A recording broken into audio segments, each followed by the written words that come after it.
Springfield's Talk 1041. Hey, everyone. Welcome to the show. It's Thursday, tomorrow, Friday. Heroes Breakfast at Scramblers. We will, as we do on Fridays, broadcast live from Scramblers. And it's one of those special breakfasts for veterans. If you are a veteran, come by, get yourself free breakfast. That thanks to our wonderful partners, of course, Scramblers, making that possible along with the Warrior's Journey and Delta Roofing and Air Services, heating, cooling, plumbing, and electrical. Tomorrow we also have a Local for Less Ozark. So at 10 a.m. at KSGF.com, you can get a $30 gift certificate to Five Guys for only $15, and you can do two of those. There is a limit of two, but a really great deal. So for $30, you're going to get $60 worth of gift certificates to Five Guys and also at KSGF.com. Your chance to win tickets to Alabama Live, Thunder Ridge Nature Arena, Sunday, March 25th. Christy Fulnecki will be joining us today. We have Author of the Week, sponsored by ABC Books on North Glenstone. A lot of audio. Yesterday was just a banner day for communication out of the Trump administration, and virtually every day has been a banner day. And it has been just another day in which yesterday, this cabinet meeting, we're going to play some of this audio. Cabinet meeting that Trump had, and in true Trump fashion, did what no other president ever does, or has done, rather, and that is bring the cameras in, bring the media in. Here, this is what we are talking about. The left was flipping out. Why is Elon Musk there? He's not a cabinet member. Let's not forget, Joe Biden literally led some of the cabinet meetings for Joe Biden. I mean, that wasn't a secret. They acknowledged that. Hunter Biden, whom some could potentially claim was blackmailable, was consistently in cabinet meetings for reasons that were never explained to us other than Joe Biden, in his judgment, found Hunter Biden to be the most intelligent person he had ever met in his life. Because the cameras were there, we saw exactly why Elon Musk was there, and it was to give an update on Doge, what was going on. An overview to the heads of all these different departments within the government. I mean, you're watching this stuff play out, and it's just such, I know we get it, we understand that Trump is different, but even the mechanisms of how things are run, what's going on, tell us what's going on, give us an update, and it's not the rhetorical crap that you normally hear out of the wise. Well, we're going to continue to keep our eye on the ball, and we're working. It's just like, hey, here's exactly what we're doing and why we're doing it. Never in my life did I think, at the same time, I would listen to a sit-down interview with the Commerce Secretary of the United States and think, this is really cool. I like this guy. Trump's Commerce Secretary sat down with Brett Baer yesterday, and he talked about a number of things, from tariffs to the suggestion of moving the Postal Service under the Commerce Department, and the $5 million gold visas that are being discussed. And when you listen to this guy talk about this stuff, it's weird to say, you get kind of excited about it. You're like, this actually makes sense. This guy, I think that this is really an awesome idea. All of these things are awesome ideas. So we're going to play some of that audio coming up. And today, supposedly, now, last night on Fox News with Jesse Waters, Pam Bondi, Attorney General, said that today the plan is to release a significant amount of information from those Epstein files. We'll talk on that later as well. First, Ukrainian President Zelensky is slated to fly to D.C. today to sign a rare earth mineral deal with President Donald Trump, formalizing a future economic relationship between the two countries and ensuring a return on investment for America's large spending on the Ukraine war. You know, one of the things that we have found out, with all of the money that Biden was funneling to Zelensky on behalf of the taxpayers, and then when people would say, hey, what about other countries? Why are we doing this? Well, Europe, I mean, they're our European allies. They, too, are funneling money. And while the United States would give more, the argument was, well, we can afford it. We have learned that our European allies, the dollars that they were turning over to Zelensky, were in the form of a loan. In other words, the agreement that all of those countries made on behalf of their taxpayers was that that money would come back to them. That this is only a loan. Joe Biden, meanwhile, is like, don't worry about it. It's a gift. It's a grant. Don't worry about it. I mean, that guy, every which way but Thursday, was screwing us over. Screwing the average taxpayer over. The people that go to work, trying to raise families, trying to make ends meet. And meanwhile, he's like, don't worry about it. You don't have to pay this money back. No big deal. Thank goodness for Trump. I mean, to get in there and to make these deals. I also love how we went from a week ago. This is how quickly and effectively this administration moves in a manner that is beneficial to the United States of America. It was a week ago that you had the media all over the Trump administration about this mineral deal, and this isn't something that's actually going to happen, and Marco Rubio having to explain to Catherine Herridge in that interview that, listen, we sat down with, here's the problem with this guy. J.D. Vance and I sat down with him, and he said, yeah, this sounds like a great deal, makes sense. I'll make it happen. I got to run it through the assembly, but let's do it. And then Rubio pointed out the next day, Zelensky's out there claiming that he told the Americans to pound sand and that we'll never take that deal. Less than a week after that, the announcement's made that 1 week from Marco Rubio's interview, Zelensky is going to be in Washington, D.C. to sign those deals. Winning, winning, winning, winning, all caps winning, with lots and lots of exclamation points. Latest news update.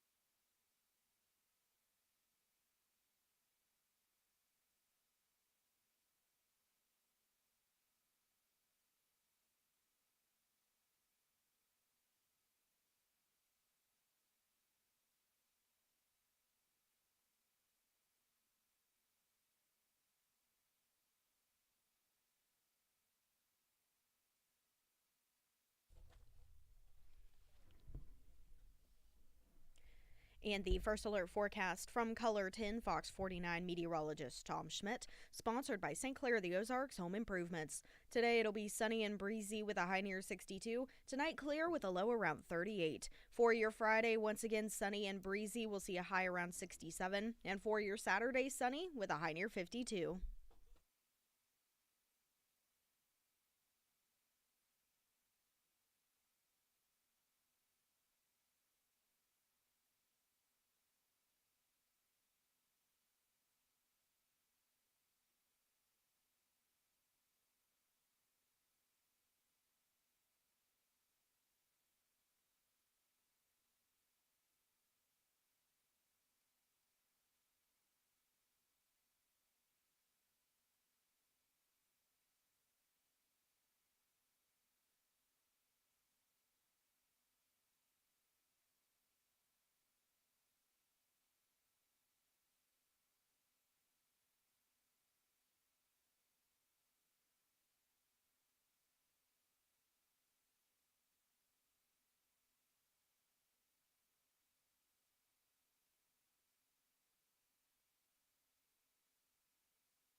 Trump's first cabinet meeting, and here's what I like about the transparency factor of the Trump administration. It isn't, and I think this is a way probably a lot of people view it, particularly the left. Transparency, when he talks about transparency, well, he just talks a lot in front of the cameras. It isn't that. It is what is being said. The Biden administration had a knack, and a lot, in fact, have, in which they would come out and talk about here's what's going on. But then if you really thought about it afterwards, you realize I don't actually know anything more than I did before in terms of what is actually occurring. They'll flowery it up and talk about the reasons we're doing things and the greatest this and that and so forth. But you walk away, you're like, wait a minute, did they actually tell us what's going on? I don't think they did. With Trump, it's not simply that he lets cameras in. It's that it's very transparent, meaningful conversations letting us know here is exactly what is happening. The left was, of course, pitching a fit at the announcement, Elon Musk going to be there, Elon Musk going to be there. Well, Elon Musk, he's not a cabinet member. So what? Neither was Joe Biden, who was leading some of the cabinet meetings of the White House for Joe Biden, and Hunter Biden sat in and participated in numerous cabinet meetings. After the airing of yesterday's cabinet meeting, the opening of it, I'm sure, probably I can't wait to hear the way that they react today. This is how the cabinet meeting opened yesterday in front of cameras. Say grace, and then we'll have our meeting, right? Thank you very much. Thank you, Mr. President. Let's pray. Father, we thank you for this awesome privilege, Father, to be in your presence. God, thank you that you've allowed us to see this day. The Bible says that your mercies are new every morning. And Father God, we give you the glory and the honor. Thank you, God, for President Trump, Father, for appointing us. Father God, thank you for anointing us to do this job. Father, we pray you will give the president, the vice president wisdom, Father God, as they lead. Father, I pray for all of my colleagues that are here around the table and in this room. Lord God, we pray that we would lead with a righteous clarity. Father God, that as we serve the people of this country in every prospective agency, every job that we have, Father, we would humble ourselves before you, and we would lead in the manner that you've called us to lead and to serve. Father, the Bible says that blessed is the nation whose God is the Lord. Well, Father, we today honor you, and in your rightful place, Father, thank you for giving us this opportunity to restore faith in this country and be a blessing to the people of America. And Lord God, today in our meeting, we pray that you would be glorified in our conversation. In Jesus' name, amen. What a difference. I mean, you think about the previous administration that was trying to whip up fear and loathing of Christians, talking about Christian nationalism, utilizing federal agents to infiltrate specifically Catholic churches, and trying to get people who were within the Catholic Church to turn on one another, report on one another, entrap one another. I mean, Catholics were considered under the previous administration to be potential domestic terrorists, as were Christians. You go from that to here, the first cabinet meeting under this administration, opening with a prayer. And what a horrible judgmental prayer these awful people, of course, put forth, asking, for guidance, to help all of these people lead us to a better nation, to be humbled, to do the right thing. I mean, just isn't it horrible when you hear that? Yeah, just an awful thing, awful. just so awful. Separation of church and state. Separation of church and state. The same people who scream separation of church and state are the same ones that back these Democrats that every time election season comes along, well, look at that. They popped up in a church on a Sunday. Look at that. They're preaching from the pulpit. And look at that. They've adopted Southern slang and are talking like black people of the South. And, oh, they're wonderful. See, you're only supposed to invoke church and integrate church and state during election season when you need Christians to vote for you. And, of course, if you're a Democrat. That's the big difference. Elon Musk was there, and Elon Musk was not sitting at the table amongst the, Marco Rubio and Hegseth and Kristi Noem and all these other individuals. he was essentially brought in. You just see these. Trump is conducting these meetings as any successful businessman would conduct a meeting. He has Musk come in to give an update to all of these department heads about, okay, here's Doge.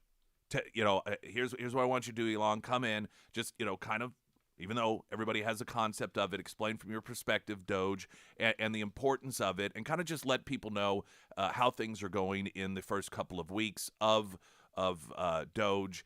And he opens up with one explaining about the antiquated systems. Musk telling everyone that some of these systems, they don't communicate with one another. And he references the fact that he really truly is sort of the head of tech in that capacity, that a lot of what they are doing is just trying to figure out ways that the government can run more efficiently on behalf of the American people.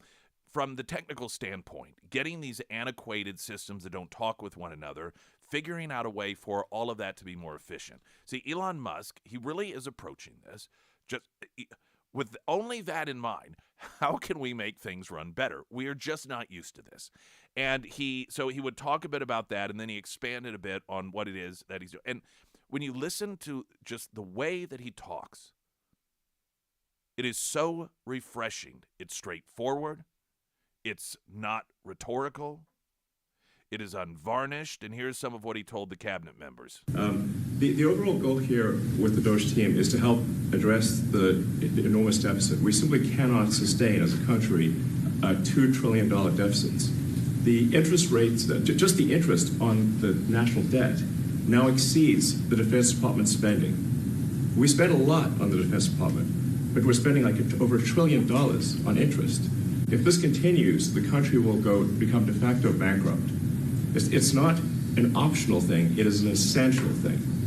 That's the reason I'm here, and taking a lot of flack and getting a lot of death threats. By the way, I'm gonna stack them up, But if we don't do this, America will go bankrupt. That's why it has to be done.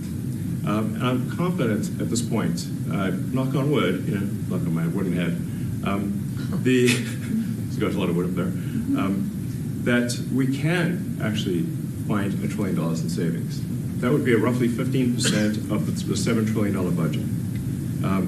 And obviously that can only be done with the support of everyone in this room. And I'd like to thank everyone for your support. Thank you very much. This can only be done with your support. So it's really, Doge is a support function for the president and for the agencies and departments to help achieve those savings and to effectively find 15% in reduction in fraud and waste. And we bring the receipts. So people say, well, is this real? Just go to doge.gov. We line item by line item, we specify each item. So, and I should say, we will make mistakes. We won't be perfect, but when we make a mistake, we'll fix it very quickly. So, for example, with USAID, one of the things we accidentally canceled very briefly was Ebola, Ebola prevention. I think we all want Ebola prevention. So we restored the Ebola prevention immediately, and there was no interruption. But we do need to move quickly if we're to achieve a $1 trillion deficit reduction in financial year 2026. It requires saving $4 billion per day, every day, from now through the end of September. But we can do it, and we will do it. Thank you. So that was Musk updating the cabinet members. A couple of things stand out here. One, it is you recognize that this isn't simply, go find whatever waste you can. In true Trump fashion, and in a fashion that anyone who understands how it is that you achieve goals and you do things that are meaningful, you have to have actual goals, meaningful goals that are attainable. You don't just say, well, we're going to cut waste. If you notice, Elon Musk is talking about exact numbers. Our goal is 15%, or our goal is to do this much money, and this is what we believe is an achievable goal. This is, what we're trying to do. So you can actually measure success. There's measurable benchmarks there. That really isn't something, again, when it comes to government, we're accustomed to. How often do we also find out in government when things screw up, or if we do find out, it's something that was screwed up forever and a day ago, and until somebody notes it or points it out, then it gets quietly fixed, and nobody ever knows who does it. I love that Elon Musk, he says, listen, we're going to make mistakes. And he gave a specific example of one. He goes, for example, when it came to USAID, funding regarding Ebola, we deleted that. And he goes, clearly, that's not something we all want to make sure that we keep Ebola at bay. And so once we realized we did that, the next day we put it right back in. That sort of just straightforward, listen, we're not perfect, we're going to make mistakes, but and you notice, with that approach, it wasn't something that was replaced because it was discovered and there was outrage, and then, okay, we got to figure out how it is. We're going to try to save face on this and then blame some, coding error or, oh, well, it was, because we hear that all the time, particularly from the left and in the private sector as well. For example, recently it was announced that, what was it with Apple or Siri, if you said Trump, racist popped up or something. And of course, what's the answer? The answer is always, oh, well, it was some sort of technical error. Musk says we just screwed up. I mean, it was just something that we shouldn't have removed. We did. And once we did, once we realized it, which was pretty immediate, we put it right back into place. It's just so, it's refreshing because those are all characteristics of people who just really, truly, genuinely want to get the job done and get it done well. I'm going to play more audio coming up here. Springfield's Talk 104.1. I'm Nick Reed.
We're going to get a traffic update, and then just about 60 seconds after that, weather, more audio from the cabinet meeting yesterday, including J.D. Vance. Essentially putting the media straight when it comes to their coverage of the attempt by Trump, which thus far has been moving along at quite a successful and quick rate of ending the war between Ukraine and Russia.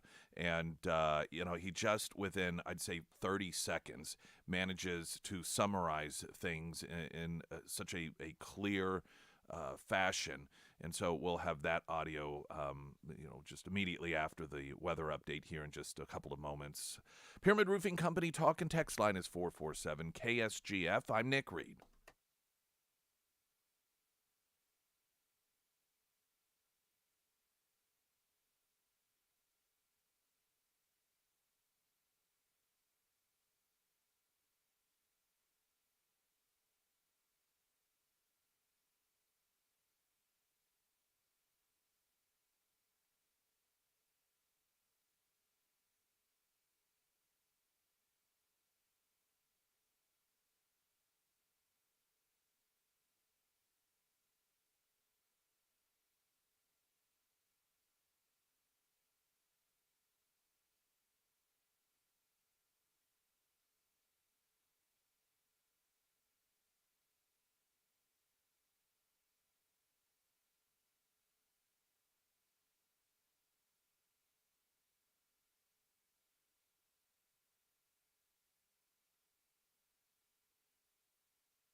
Springfield's Talk 1041, your first alert forecast from Color 10, Fox 49 meteorologist Tom Schmidt, sponsored by Wolfpack Cleaners, your residential and commercial cleaning professionals. Today it'll be sunny and breezy with a high near 62. Tonight clear with a low around 38. For your Friday, once again sunny and breezy. We'll see a high around 67. And looking ahead to Saturday, sunny skies with a high near 52. During the cabinet meeting yesterday, which there's been reference, I think Musk even said it, that collectively in terms of a cabinet, there's just never been a group of such high-quality people. And I'm telling you, based off of what we've seen so far, this is absolutely 100% true. It really does put Trump's first round in his first 4 years in office to shame. And you just look collectively at these people, and when you listen to them explain what's going on and their grasp and their approach of things, it's just, you've never seen anything like this. We have never seen anything like this in modern history in this country. And one of the voices that spoke up was regarding this is J.D. Vance, vice president, and he commented to the media about their critical approach that Trump is taking when it comes to ending this war between Ukraine and Russia. I mean, look, as the president said, we're not going to do the negotiation in public with the American media. He's going to do it in private with the president of Russia, with the president of Ukraine, and with other leaders. And I think that's how this has to go. I think I just want to push back against some of the criticism I've seen of the administration on this, because every single time the president engages in diplomacy, you guys preemptively accuse him of conceding to Russia. He hasn't conceded anything to anyone. He's doing the job of a diplomat, and he is, of course, the diplomat in chief as the President of the United States. This is a very important distinction that he's making here. As the media, and of course they're going to do this. We knew this from the very beginning. They do not want, that they would rather this war continue than Trump ending it. They just would, because they hate Trump so much they don't want him to have a victory. So if he does have that, quote, victory of ending this war between Ukraine and Russia, they will figure out a way to make it seem bad. And that, of course, is going to be, well, Putin is horrible, and so we have to make it look like it was fantastic for Putin. And so they, as J.D. Vance pointed out, and we keep hearing this verbiage over and over again, Trump making concessions to Russia. And what J.D. Vance is noting here is Trump's not in a position to make concessions at all. He is the diplomat. Putin can make concessions, and Zelensky can make concessions. Those are the only two parties that are able to make concessions. Trump is the guy with his team that is going back and forth. But ultimately, what matters is whether or not Zelensky agrees to it and Putin agrees to it. Now, that's not to say, and this is where Trump's abilities come into play, that his understanding of what motivates both sides, that he isn't going to craft opportunities and possibilities and come to the table and say, well, what about this? What if, he says to Zelensky, what if Putin agreed to this? How would you feel about that? Oh, that's something okay. So then going to Putin and saying, okay, listen, we believe that if you do this, that Zelensky, he may be willing to give up this. That's the back and forth that the diplomatic position would undertake. But when it comes down to it, Trump cannot concede anything. He is the referee in this. He is the person who tries to navigate things and be the communicator between these two sides to get them closer to the middle being the place that they both will agree upon. And then ultimately, those are the only two individuals that have the ability to concede. So for all of the media and the talk, well, it's just giving in to Putin. He has nothing to give in to Putin because the United States isn't the one that is going to be signing the deal. Now, of course, because it's Trump, we're going to benefit. But because, of course, it's Trump, the United States benefiting is a security benefit to Zelensky. Trump has this way of figuring out how it is that everyone that is participating has skin in the game. Final audio from the cabinet meeting, Hegseth. There was further discussion about, and he just touches on it a bit here, as does Trump, the investigation into the Afghanistan withdrawal.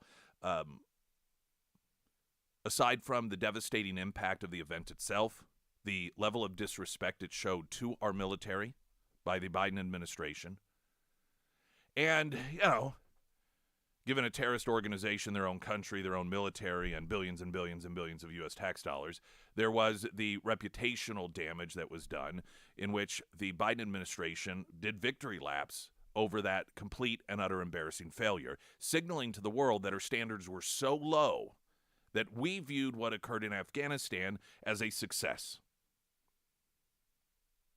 The Trump administration, of course, taking meaningful steps to demonstrate not only is that not the standard any longer in this country, that we are going to go back and see who is responsible, and people could very likely be, if needed, held accountable. Well, it's a question we've thought a lot about. We're doing a complete review of every single aspect of what happened with the botched withdrawal of Afghanistan, and plan to have full accountability. It's one of the first things we announced at the Defense Department for that reason, sir. Certainly, General Raisin Kane, who's on his way in, was not a part of that. Instead, was a part of leading the effort against ISIS by untying the hands of warfighters and finishing the job properly, and then bringing our troops home. So we're taking a very different view, obviously, than the previous administration, and there will be full accountability. I don't see big promotions in that group, and I think they're going to be largely gone. I know the man on my left. I think they're going to be largely gone. That was a horrible display, and I've dealt with the parents and the family of the 13 that were killed, but nobody ever talks about the 40 that were so badly hurt, with the arms and the legs and the face and the whole thing, the missing arms and legs. It was so terrible the way that was handled. What we heard in that cabinet meeting yesterday, and I'll particularly go back to Musk, you see these movies, right? And you have, let's say it's an Armageddon-style movie, whether it is climate change is getting ready to wipe out the planet, or it is nuclear Armageddon. And there's always that scene in which there is this sort of briefing. You get all of the people packed into the room, and the president's there, and you have all these people talking. And then at some point, the president or the chief of staff excuses about 70% of the people. And when they're gone, then it's real talk time. Okay, brass tacks. Give me only the facts. What's going on? And much of what you heard in that cabinet meeting, particularly with Elon Musk, that was what we were all privy to. It wasn't the flowery rhetoric. It was, listen, we're not doing this for funsies. These are the numbers that we need to hit. We need to hit it in order to save this amount of money, because if we do not, we will become we'll become bankrupt. De facto bankrupt. This is not an option. The United States of America is not in some position where this is a matter of opinion as to whether or not this is going to make things better, make things worse, whether it's a smart economic move for growth. This is it. This is serious time. This is adults in the room. And when you hear that transparent explanation that's given, that is provided, again, it's not the just the most important people in the room that has access to that information, because we can't let the world know. We don't want to let the American people know. We don't want panic. But this administration is like, no, Americans need to know this. This is brass tacks. Coming up, I want to play some audio that sounds as if, as I tell you this, you're like, who cares what the Commerce Secretary has to say? I don't even know who this guy is. He sat down with Brett Baer yesterday. And only Donald Trump would manage to pick a Commerce Secretary that when you listen to, you're like, man, this guy's awesome. I'm actually excited about what the Commerce Department is going to be doing in this country. So I'm going to play some of that audio. He talks about a couple of different things also that, they're tariffs and these issues that you're like, but he just breaks it down so straightforward, businessman-like, non-rhetorical, to where you go, oh, okay, well, that makes sense. Traffic update, I'm Nick Reed.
One of the, it's a wise moves that Trump has been making about these picks to run these different divisions of government is they're very good communicators. Amongst them all, Trump is the worst. Now, don't misunderstand me. Trump is a great cheerleader. Trump is very great and engaging, and he's fantastic at having a stadium filled of his supporters, and he can be funny and off the cut, and he can just go on. He's very, very good at that. But when it comes to breaking down things in a very succinct way that a person who may not necessarily be a Trump supporter can listen to and go, oh, well, that makes sense. That is not his area of expertise. But it apparently is for just about everyone that he's appointed to a cabinet position. Commerce Secretary sat down yesterday with Brett Baer. And one of the, of course, issues, tariffs. And he touched a bit on that, including how it is. If you ever thought, how is it that the president's able to just do this?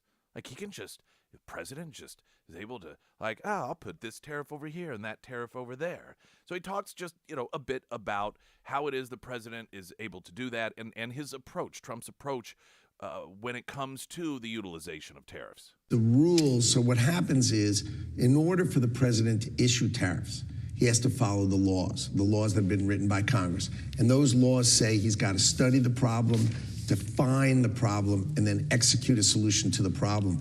And those problems were obvious to us. We've been treated like crap by everybody. I mean, India, think about this. Modi comes and visits the president.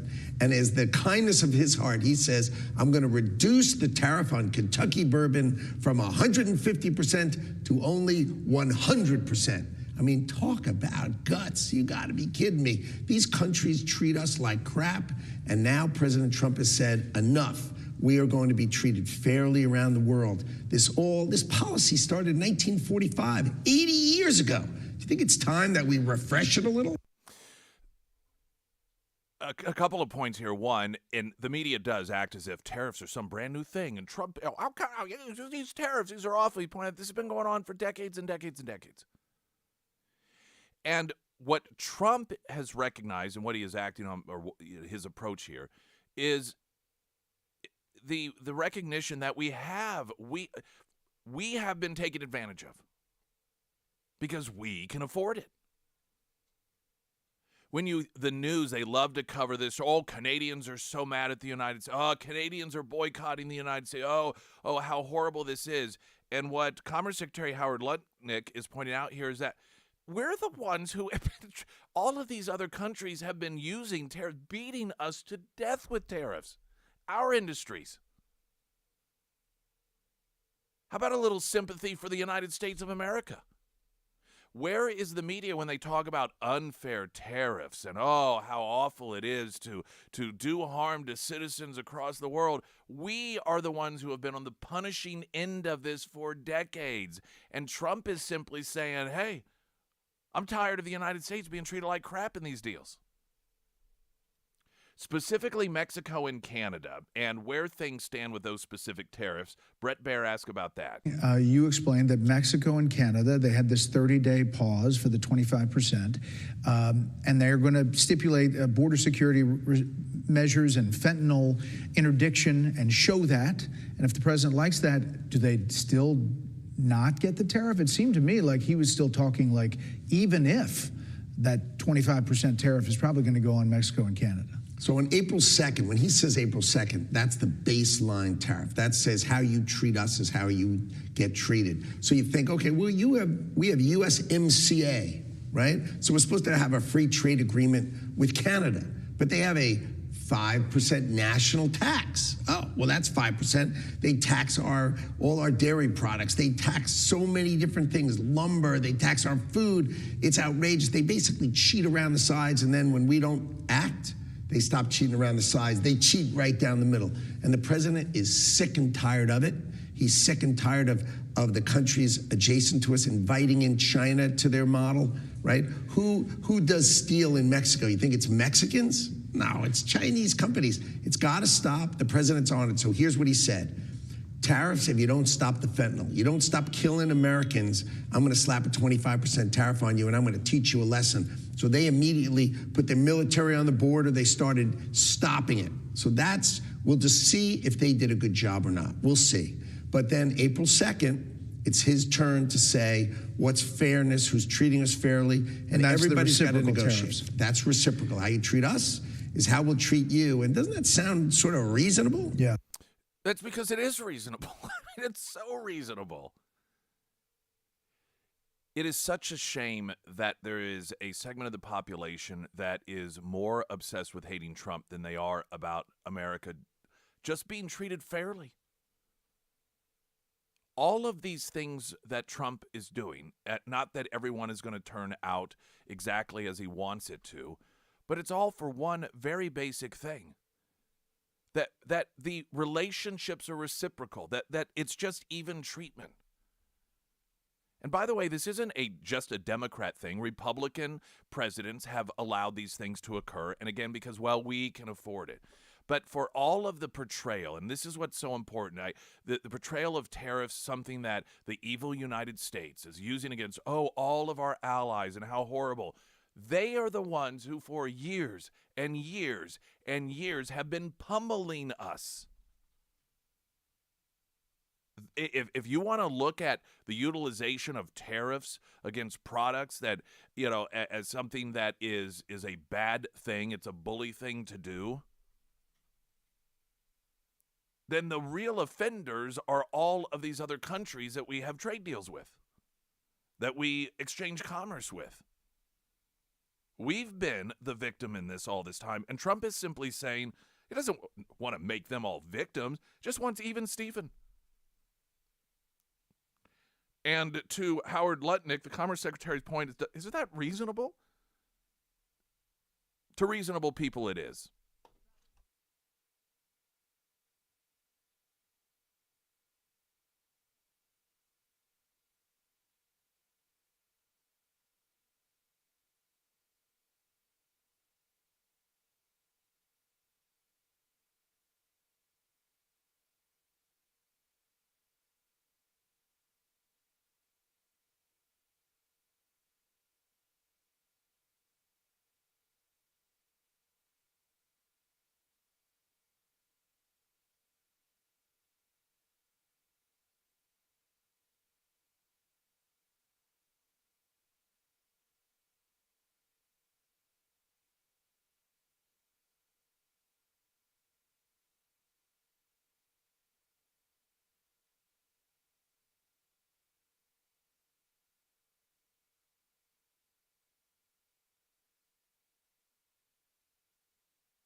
I want to play two other bits of audio. I think I have time to get them both in. Commerce Secretary Howard Lutnick sat down with Bret Baier yesterday, and only Trump could pick an individual to be Commerce Secretary that's actually engaging, interesting to listen to. And one of the suggestions that's been thrown out there for public consumption is the idea of moving the post office over to the Commerce Department. Bret Baier asked about that. The U.S. Postal Service coming under Commerce. I mean, where did that come from, and what is that about, and how will Americans deal with it? Will it affect their mail? No, it won't affect their mail. So the concept was I'm sitting with the president, and the costs of the post office are like it loses $7 billion. And he said, can you do something with it? And I said, sure. So I saw him the next day, he goes, okay, what do you got? He gives me the whole 24 hours to figure it out. And I said, well, the Commerce Department does the census. And we spend $40 billion every 10 years doing the census. And that means we hire 625,000 people. And they go and they rent cars and gas, and you pay them food. And you know what they do? They go to every household in America and count the people. What department do we already have that already employs 625,000 people? It's got cars, already has gas, goes to every household. Can you imagine saying to your postman, can you count the people in the house? What day could he do the census? Monday? Could he double check it on Tuesday? How about Wednesday? He goes every day. So we can only save $40 billion or $4 billion a year, and we'll do a better job. And you know what else we can do with the post office? They can go to your house when you have a baby and give you the form for Social Security. And the 20,000 Social Security offices that we have, we just don't need them. We actually can do real customer service. Go right to your house. Someone died, here's the forms, you can fill it out. I'll bring them to your house. Customer service, why? Because we've got those people. Let's use the assets of the government to make us better and save us money. We can be smart, we're allowed. We can be smart, we're allowed. What we're observing is this isn't that these are the most brilliant people in the world. This is the difference in the mindset of people who are part of government swamp versus people who are in the private sector, which requires them to think and act upon ideas that make sense to make things run better. People have made a very interesting point about, running government like a business. And, that really is apples to oranges, and that's true. Because, how do you know if a business is running properly? Well, it makes a profit, right? Well, the government doesn't make a profit. I mean, that's not, I suppose you could argue if you had a surplus of dollars coming into the revenue, but the individual, like the individual areas of government, ultimately that's not what success is. And so you do have apples to oranges. And what is occurring here, though, is when you take people who have been successful in the private sector, their minds just instinctively work to make things work better. Because that's how their brain has been trained to work. And that is the value of having those people then put into these positions. So when you have somebody like Howard Lutnick that has been extremely successful in the private sector, and he's not from the government mindset and swamp, he just looks at this stuff and is like, okay, we do the census. It just makes so much sense when he explains it. We hire all of these people. We spend $80 billion to hire people to go to every single house, to deliver stuff to every single house, and they rent vehicles and gas, and this is all taxpayer dollars. Gee whiz, we have people who already do that. They're called mail carriers. Why don't we use them to do that? It is such an obvious thing, but this is, again, the difference between the traditional Washington approach and bringing people from the outside who have proven to be success in the private industry. News in 60 seconds. Chrissy Fulnecki in the next hour. I'm Nick Reed.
Springfield's Talk 1041. My name is Nick Reed, streaming live KSGF.com.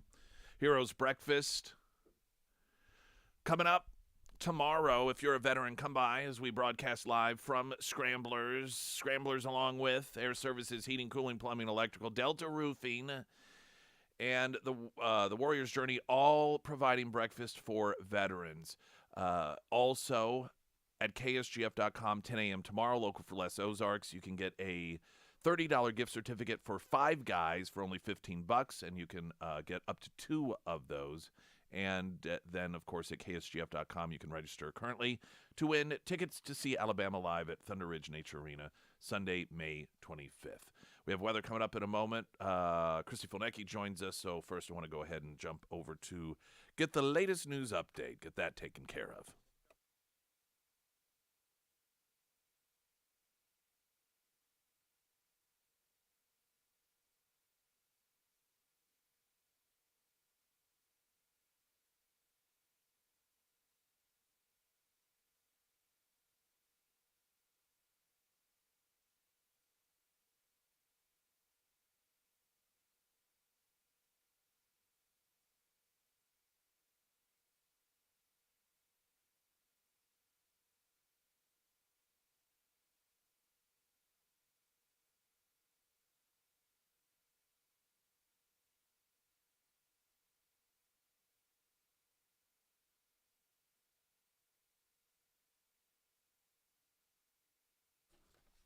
And the first alert forecast from Color 10 Fox 49 meteorologist Tom Schmidt, sponsored by St. Clair of the Ozarks Home Improvements. Today it'll be sunny and breezy with a high near 62. Tonight clear with a low around 38. For your Friday, sunny and breezy with a high near 67. And looking ahead to Saturday, sunny skies with a high near 52.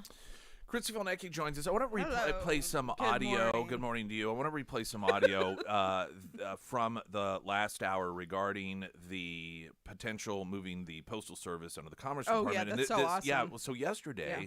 this was, let me get the story here. Okay. The Commerce Secretary sat down with Brett Baer and was asked about this. Now, the reason I'm replaying it is because we've got a number of text messages from it, but one of the text messages in particular I want to read because it demonstrates the mindset that is the complete opposite of the mindset of the Trump administration. And so this is Brett Baer asking, again, about the concept of moving the Postal Service under the Commerce Department. The U.S. Postal Service coming under Commerce.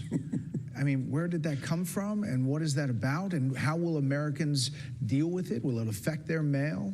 No, it won't affect their mail. So the concept was I'm sitting with the president, and the costs of the post office are like it loses $7 billion. And he said, can you do something with it? And I said, sure. So I saw him the next day, he goes, okay, what do you got?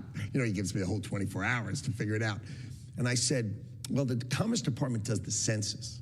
And we spend $40 billion every 10 years doing the census. And that means we hire 625,000 people. And they go and they rent cars and gas, and you pay them food. And you know what they do? They go to every household in America and count the people. What department do we already have that already employs 625,000 people? It's got cars, already has gas, goes to every household. Can you imagine saying to your postman, can you count the people in the house? What day could he do the census? Monday? Could he double check it on Tuesday? How about Wednesday? He goes every day. So we can only save $40 billion or $4 billion a year, and we'll do a better job. And you know what else we can? And he also talks Wow. about when it comes to information that is provided regarding like Social Security, births and deaths, and so forth. And so anybody who remembers how the census works, when you think about it, it is so redundant and ridiculous because it is something that it's a form that you Yeah, fill yeah. out, right? Yeah. It's the sort of You know- thing that comes in the mail. Every day you get it in your mailbox and you have stuff in there that's folded up in an envelope, and sometimes it's, fill out this information, sometimes it's an ad, sometimes it's political. It's a piece of mail. Yeah. Your census is physically, it is a piece of mail. And so when you think about, well, why don't we send that through the mail? I mean, it's as simple as that. Now, he articulates it in a way saying, well, can you, why don't I have the post person ask how many people? Well, he doesn't mean literally the postal worker is going to be. He's delivering that mail, because that's how the census works, Right. And then, of course, you can do follow-ups and so forth. Now, I want to read this text message because this is what I see as part of the problem and why it is that Washington and government is run so horribly. And so the text reads, and by the way, this isn't to attack the person who sent in the text, but it just illustrates the point. This morning show is comical. Mail carriers already have a job that takes all day to complete. There's no extra time to do those extra duties of the census and Social Security. Imagine your boss saying that they're firing everyone at the radio station except you. You'll now be in charge of answering phones, setting advertising, cleaning the building, landscaping. You could easily do while the commercials play and after your couple hours of airtime. Well, now that's not an accurate comparison because, again, the census form is mail. Yeah, right. And the mail's already being delivered. Yeah. It is an additional piece of mail. This isn't doing anything extra. But this is why, and this isn't just government, by the way. You see this in its attitude, its mindset. And it, frankly, is the difference between people who succeed and people who don't.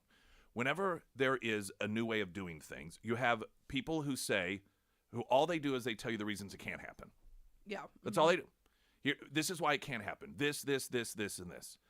People who are successful are the people who figure out how to make it happen. Yeah.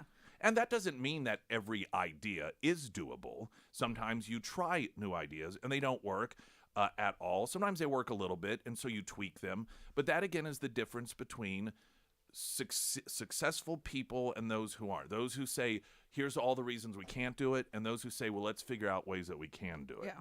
I think my favorite part of this whole thing, I don't think it was in this clip, it was in the earlier clip that you played last hour when when the Commerce Secretary said, well, Trump said, can you figure this out about the post office? And he said, well, he gave me about 24 hours. And I thought, oh, that is just so epic. I love that. I mean, what a savage. I love this whole thing.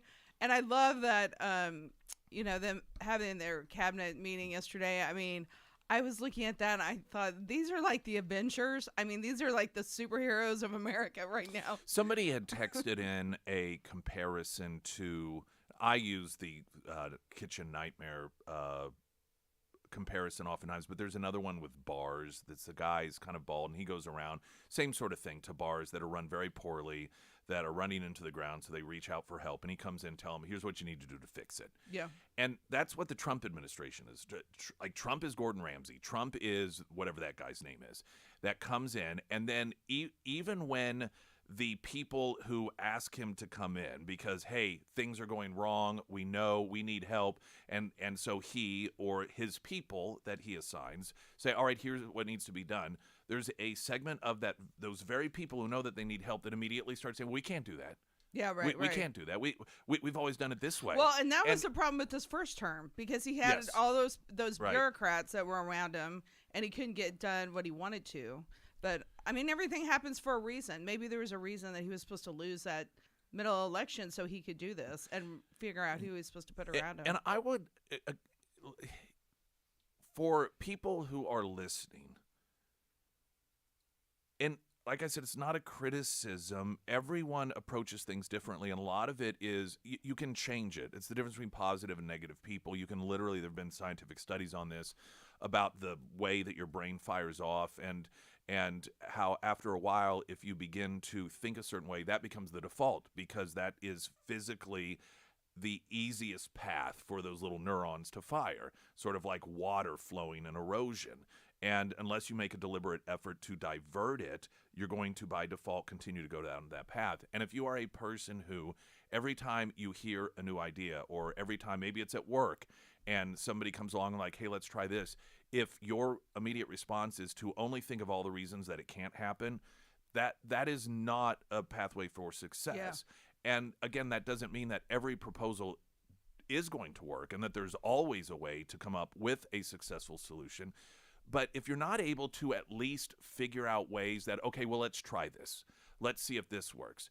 And then you will not succeed. And if that is your vision of things, if when Trump proposes something or anyone, and they're like, hey, we're going to try this, and you're like, well, it won't work because this, then you are never going to see or find success in life. I mean, you just won't. That's how successful people operate. They figure out, they look at what can be, and then they move forward with it and try to make it work. Yeah, and I think people haven't realized that you could be an entrepreneur and apply those skills to the government. And I mean, that's why, like, those of us that are business owners, I just watch this, and it's just so funny that everyone is coming unglued, the bureaucrats, because he's just going and doing, this is what we do in business all the time. If something doesn't work, you have to get rid of it. You have to downsize. You have to make hard choices. I mean, this is what you do. And to see him doing this, I mean, because that's what you do. You tell people that, I mean, he put people around him that are experts in their field, and they think the same. That's a key, because they think they're like-minded just like he is. So they're willing to, do whatever. It's amazing that you mentioned that about the Commerce Secretary. I'm thinking, I don't even remember the names of the Commerce Secretaries. I mean, and some of these people that, that are going up, and like the guy that was praying yesterday, I can't remember where he's from, during the cabinet meeting. But I mean, you see these people and you thought, I don't even know if I was paying attention or, I mean, but they're relatable. But let me tell you the other funny thing. And then we're going to get a traffic update, and then I want to play an audio update of Epstein file stuff. Howard Lutnick, who's the Commerce Secretary. Today. Oh, yeah, so exciting. The Commerce Secretary, and you can hear it in his voice, but if you see the visuals, you're like, why? This guy is actually excited about this. Right. Yeah, But that is how people who fix things feel when they see a problem. Yeah. People who they go into whatever industry they're in, and they get hired to, or they do it on their own, they're entrepreneurs, whatever. They find where there's a problem and they fix it. That is the way that their mind works, and that satisfies something for them. So you can only imagine that here you are, Howard Lutnick, somebody that's been very successful in your own right. You fix things, make them work better. And here he's put in charge of something in terms of government. The level of nerdish excitement for somebody like that, oh my gosh, I get to fix this. Well, And people whose minds don't work that way, they don't understand that. And that's why the Democrats will never understand this, because some establishment Republicans too. Yeah, right. Because they've never, because I mean, frankly, there are a lot of lawyers. I mean, I'm a lawyer, so I mean, no offense to everybody, but a lot of times that we make problems, we don't solve problems. Yeah. And so, I mean, to have the mindset that you're going to go and solve all these problems, that, I mean, that's just so different for everyone that, things that the government. And so, I mean, it's just that liberals are just totally melting down because they don't understand that. I mean, he got elected on fixing problems. Christy Fulnacki here, traffic update. Then an update from Pam Bondi on the Epstein file, at least the latest from her that came down last night. I'm Nick Reed.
babe.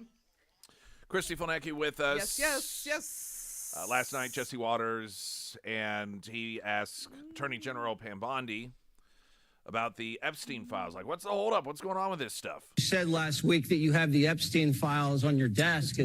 When can we see them, and what's taking so long to release them? I do. Jesse, there are well over, this will make you sick, 200 victims. Oh. 200. So we have, well over 250 actually. So we have to make sure that their identity is protected and their personal information. But other than that, I think tomorrow, the personal information of victims. Other than that, I think tomorrow, Jesse, breaking news right now, you're going to see some Epstein information being released by my office. What kind? Are we going to see who was on the flights? Are we going to see any evidence from what he recorded? Because he had all of his homes wired with recording devices. Yeah, what you're going to see, hopefully tomorrow, is a lot of flight logs, a lot of names, a lot of information. But it's pretty sick what that man did. And, of course, what all of the people did who bought these kids. I know, this is so terrible.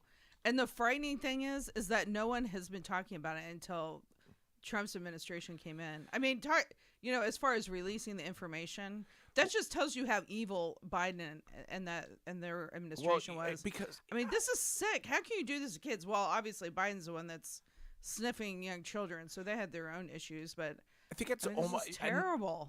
Maybe, of course, the media downplaying and covering all of this up contributes to the lack of apparent interest or outrage, I should say, that collectively we as a country have.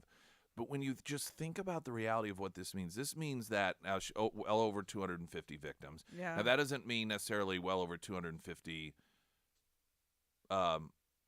perpetrators, because, some perpetrators may have victimized 5 or 6, or, right. It doesn't necessarily mean it's one for one. But none of those people have been held accountable. There's not even been an attempt. I mean, it's not surprising. I'm not telling you. even an attempt to go after any of these people. And that's the point that some people have made. Yeah, okay, Epstein and then his girlfriend. But what about all of the men who are raping these kids? I know. Well, I mean, this is not the first. This is going on in courts all over the country, and unfortunately in Missouri too. And that's what happens when you sexualize children. And, especially in family court, it is this whole thing about sexually abusing kids, it's hard to prove. And the courts don't believe disclosures of children.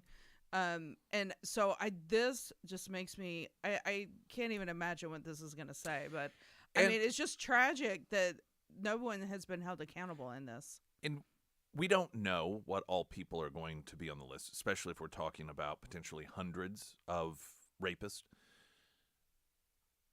But I think that we can infer something safely when if you want to look at it from a political perspective, the people who have been constantly calling for this to be released and who, under President Trump, is ordering it be released are on one political side of the aisle, and the people who have been downplaying it, who have been ignoring it and making sure that these people aren't exposed, are on the other side of the aisle. I mean, you've got to recognize that reality. And the people that are coming up, obviously those are their friends, or they have connections with these people, or they're donors, of them.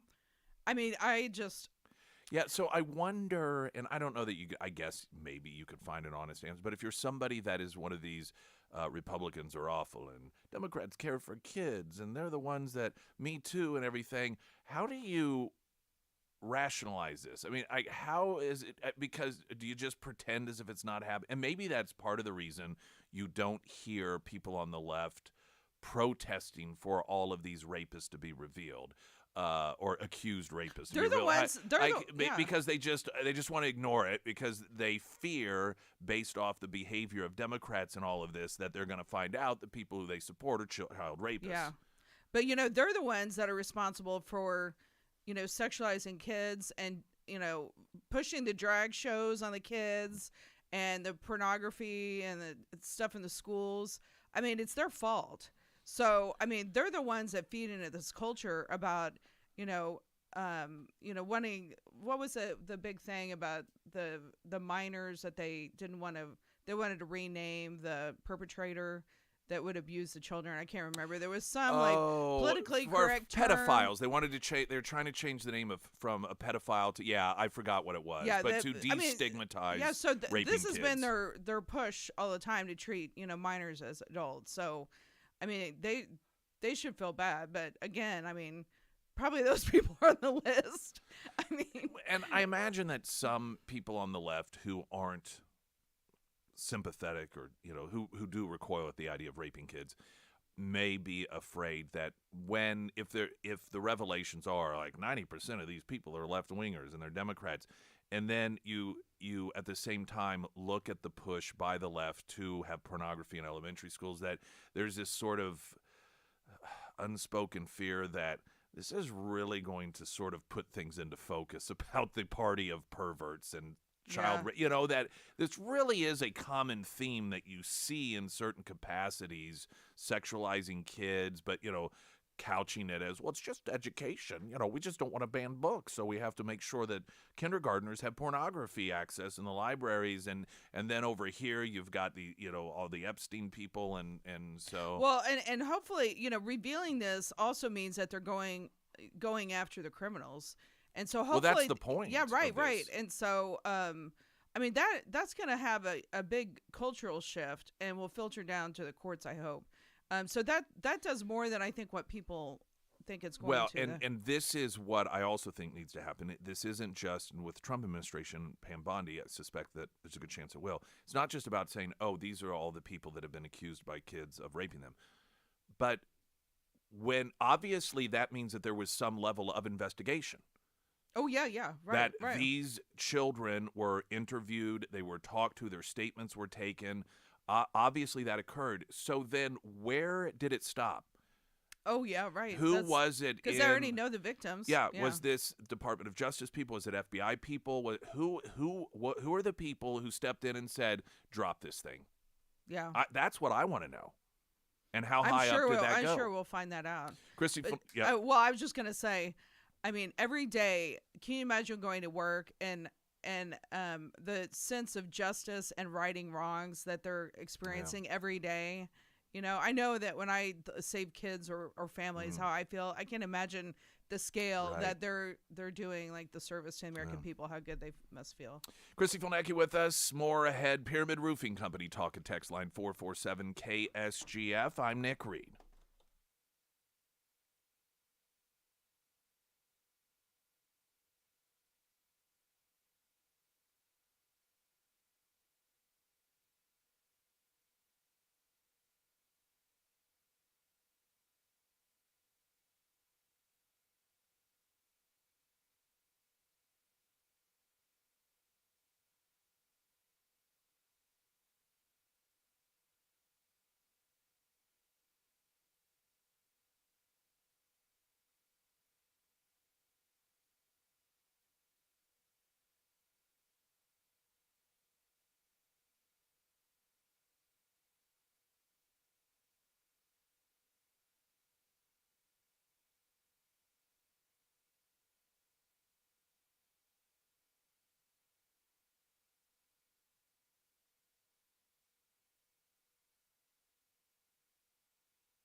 Christy mentioning the left's attempt to destigmatize child rape by changing the name away from pedophile, and Sarah found it. A number of you texted in as well. Minor attracted person. That was the attempt, which this is what the left does. They change words. And anytime something is understood and recognized as a word that describes bad behavior, then they just try to change it. They change language all of the time, which is a very Orwellian thing to do. But yeah, minor attracted person is the route that they went. Weather in just a moment, and I have audio, a brand new podcast that's going to be launching. It's not related to us whatsoever, but it is a doozy. So we've got that with Christy Fulnecki coming up. I'm Nick Reed.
Springfield's Talk 1041, your first alert forecast from Colorton, Fox 49 meteorologist Tom Schmidt, sponsored by Wolfpack Cleaners, your residential and commercial cleaning professionals. Today we'll see sunny skies. It'll be a very breezy one too, with a high near 62. Tonight clear with a low around 38. For your Friday, sunny and breezy with a high near 67. And looking ahead to Saturday, we'll see sunny skies with a high near 52.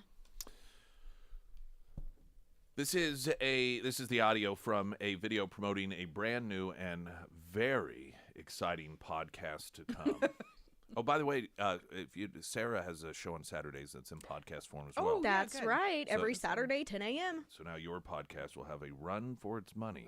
We need to change the conversation. And that's why I'm launching a new podcast. And this is going to be anything but the ordinary politician podcast. I'm going to be talking to people directly that I disagree with, as well as people I look up to. But more important than anything else, I'll be talking directly with you, the listener. Real conversations. What's going on with the cost of eggs? What are the impacts, real impacts to you around tariffs? What power does an executive order really have? And what's really going on inside of Doge? Look, there's an onslaught of information that we take in. So let's take it to the sources without the typical political mumbo jumbo. In the first few weeks, we're going to be sitting down with some of the biggest leaders and architects in the MAGA movement. This is Gavin Newsom. Oh, he is like... So you said cringe. That is true. Cringe, if you see the visual, he does this sort of like, hey. It's just so... I've used... I don't know some people so don't... sleazy, too. He is sleazy. Yeah. And I know some people don't like the term, but I'm telling you, all I think is douchebag. That guy is such a douchebag. He's just... so cringy and slimy and sleazy. And how rich. I mean, this guy has no shame that he put... the thing that shocked me the most about this when I saw this last night, he put up an egg cart and was talking about the price of eggs. I'm like, are you freaking kidding me? Well, you've like destroyed your state. Right. Have you seen the prices in California? And I'm like, what are you talking about? Well, what's funny about this is, okay, a couple of things. One, this is obviously because he plans on running for president. Yeah. And we'll circle back around to that in a moment. But he presents this like, hey, this isn't going to be your, standard political thing. No, this is just going to be open conversation. Everything he lists is Trump stuff. So it's like we're going to talk or things that clearly the left, uses to try to blame or say Trump is awful, like the price of eggs, MAGA America, executive order. So it's like, gee whiz, what do all of these things have in common? Could they be subject matter that you're going to sit around and bash on Donald Trump about? Well, and a funny thing is, too, he's so obvious. Yeah, a funny thing is, he's trying to copy, like everybody else, like Joe Rogan and all these people. But the thing is, they don't understand what makes it. It's because those people are authentic and they're not fake, So this is that you circled it back for me when I mentioned that this is him is part of his plan for running for the presidency. Is to your point, the left doesn't understand why it is like Joe Rogan or a number of these other podcasters. He's the one that gets a lot of the attention for rightful reasons. But, Trump did numerous other podcasts that went viral. Yeah.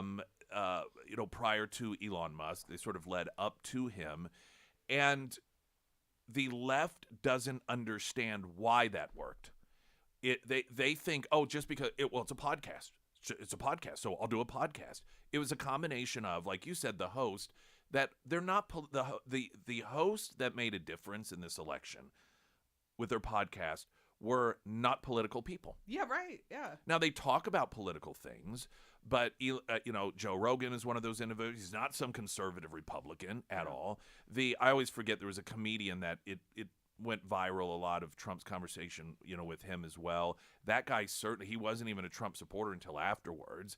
But these were normal people that asked questions out of curiosity, not to do like what Gavin Newsom's going to do. Yeah, because and stick it to you. And they were off script. I mean, because they were actually explaining their policies. So there's not any world that he's going to be successful explaining like how he wants to burn California literally to the ground. Well, and that's the other that's the other end of the formula.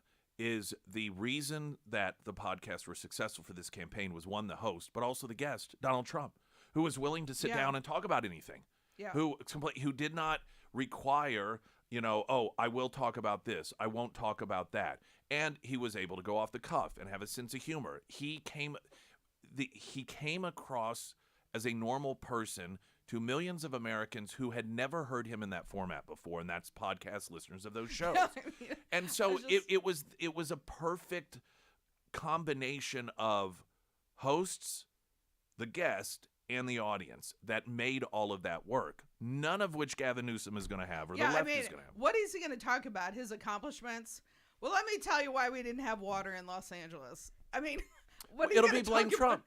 Yeah, it'll be blame. It'll all be explaining why it's going to be the opposite of what they're trying to market it, and that is, hey, we're tired of politics. This is going to be different. First off, the fact that you're saying that tells us that it's not the case. Yeah. The Joe Rogans of the world don't have to lead with, hey, I'm not a political guy. I'm not. They just are who they are. This is going to be, I think, very enjoyable to watch play out because it's either one of two things is going to happen. Neither of which is be a huge success. That's not in the cards. It is either going to just crash and burn in a glorious fashion. Yeah. It will end with some sort of viral. It will get the most shares that it will get will be from Trump supporters. Yeah, right. Yeah. Or Gutfeld and the people that make fun of him. Yeah, right. Or we are going to find ourselves not long from now going, whatever happened with his podcast? I know, that's right. It just will not take. It'll be so irrelevant that people just like whatever, and we won't even remember what happened to it. But it must be nice to have a state that is running so well that you have time to sit around and do a podcast. Right. Like I just have all this time on my hands. Everything is running so smoothly. Right, there's no homeless people. No homeless, no crime, no fires, and nothing that's what at all. I was gonna say is what I said off air is that he signs into law the bill to go to have what was it 50 was it million or billion million 50 million whatever, I think 50 yeah million however much to go after Trump. Then he meets with Trump, and then so you look at him, and he's like he's in trouble or something. Sleaze. I mean, how politically astute are you that you sign into law a bunch of money in California that you don't have to go after the president who's trying to help you? I mean, you're an idiot, number one, to do that. And and I thought it was interesting that when they had the roundtable in Los Angeles after the fire, I was surprised at all the congressmen that represented districts that seemed conservative in the way they talked. I was kind of, because I thought it was going to be more like screaming liberals, but I was surprised at that. And do we have very much time? I was going to tell the story real fast. Well, hold on. We'll do Okay, that. But okay. I want to also just mention something go we ahead. talked about earlier. Talk about those LA fires and have to, once again, the difference between the way things were versus are under Trump, and the level one of clearing all that out by the EPA had to come in and like stuff that could be hazardous. That they had just best case scenario said it'll take 90 days, but in all likelihood could take up to a year. Trump said with the Zeldin, his guy that he put in charge of the EPA, how about 30 days? And Zeldin got it done in 28. Wow. 28 days. So even 2 days before Trump's deadline. So that's the difference between putting people in charge whose number one goal is to get things done successfully, 28 days versus up to a year. Traffic update more with Christy Folnecki. I'm Nick Reed.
Christy Folnecki with us. All right, you had a story you want to share? Yeah, because we were talking about Gavin Newsom in California.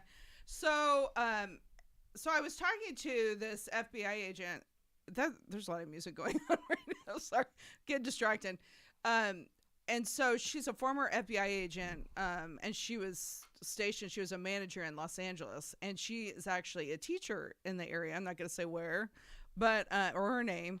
But it was really interesting because I talked to her for a long time about California politics because obviously being an FBI agent in Los Angeles, can you imagine how liberal everybody was? And she's conservative. And I said, well, what do you think is going to happen as far as the way people are voting? And, it seems like it's getting more red, but, how do they keep reelecting Newsom and all these crazy people?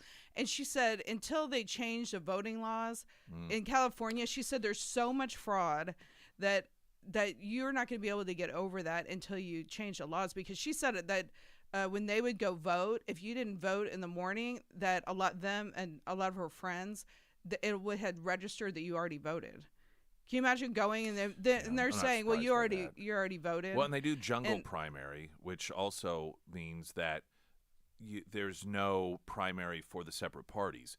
And so they will get a lot of Democrats to run, and whomever the top two vote getters run off. So oftentimes they end up with in the general election, you're just voting for two Democrats. Oh, wow. Because the top two Democrats are the ones that end up with the nomination. Yeah, so you'd have to change the laws there to get a change. But I'm just surprised that some of the, there's in Los Angeles, I think there's a really conservative area. But just in that roundtable, I thought it was going to be a bunch of, flaming liberals all yelling at each other. I was surprised at how conservative, at least the 20 or whatever congressmen were sitting around there. Of course, Newsom didn't attend that, so I don't know. Maybe he was working on his podcast instead of worrying about the Los Angeles fires. There's a video that I genuinely, I'm not saying this to make her sound like an idiot, suspected was AI. It was Kamala Harris. Oh, really? And so the video was shared. I first saw it. They shared it on social media, and they're like, "What the?" And it was supposed to be Kamala Harris touring the Palisades, and I was like, "Okay."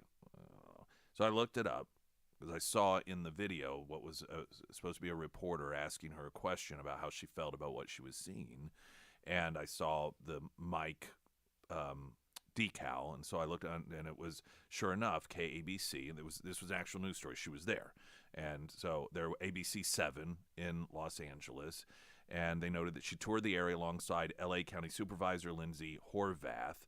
While in Pacific Palisades, the former VP met with first responders and Los Angeles County Public Works crews. So she was asked by a reporter from KABC how she felt about what she was seeing, and this is what she had to say.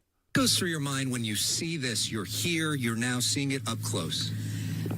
It's not only seeing it, Alex, you can smell it. You can feel it, right? So it's seeing it with our eyes, and many people have seen it. You all are covering it. But to literally be on the ground here, you can smell the smoke that was here. You can feel the toxicity, frankly, of the environment. You can feel the energy of all of the folks who are still here on the ground. God almighty. She is so terrible. She's so enlightening. You know what it sounds like? How can it? And she just was given the Chairman's Image Award from the NAACP. It reminds me of like a meditation app. Yeah. That is like, can you just relax and smell the toxins and release them from your body? Like, but here, so we should post the video of it. Okay. Now, the video I saw was somebody. That's probably the worst clip I've ever heard. I don't know if the visuals of the news story. So there's two different angles. The first time I saw this, I think it was somebody filming with their phone because you could see the reporter in that versus the news story from KBC in which you didn't see the reporter. But the clip I saw, when she's talking, she's looking around like she's searching for something to see to trigger something to say. I'm serious. When you watch, she's like, you can sense, and it's like she's looking for, what can I find? Like, is there a fire truck I can point to and say? What about the person next to you that their house burned down? What about saying something to them? Yeah, you can really feel you can really feel the work that Gavin Newsom and Mayor Bass has done in these areas. Yeah. That'd be a good photo of the three losers.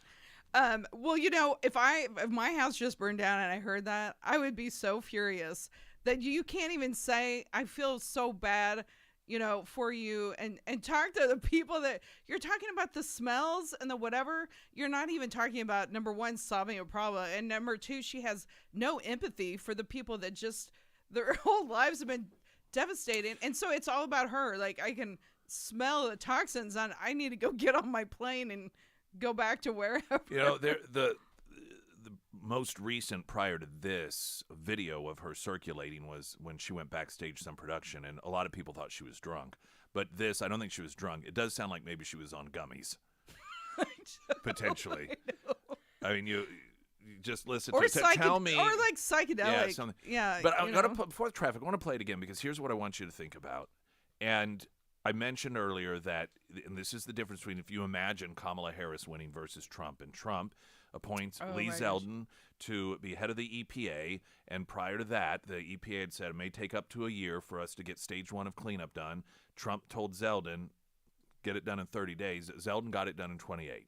So you look at that versus what it could be like with Kamala Harris. Goes through your mind when you see this? You're here, you're now seeing it up close. It's not only seeing it, Alex, you can smell it. You can feel it, right? So it's seeing it with our eyes, and many people have seen it. You all are covering it. but to literally be on the ground here, you can smell the smoke that was here. You can feel the toxicity, frankly, of the environment. You can feel the energy of all of the folks who are still here on the ground. I like how she says his name at one point. To me, it just really, you can really just smell it, Alex, and Alex, whomever smelt it, dealt it, and that's just what all together collectively we need to understand. What an idiot she is. Boy, we dodged a bullet on that one. I'm telling you. Thank goodness she's not the president. I drove by someone's yard. It was a couple of weeks ago, and they still had a Harris sign in their yard. I was like, are you not embarrassed? My first thought was somebody was playing a joke, like that's their buddy, and they're like, I'm going to go put a Kamala Harris sign in their yard. But it was in the middle of the day. I thought, well, surely they would have seen it by now. You know, she signed with a talent agency, too. That's right. She did sign with a talent agency. I wonder if after that they dropped her. They're maybe like, it's like who signed her up? It's like a word scramble. You try to figure out, unscramble what she's saying.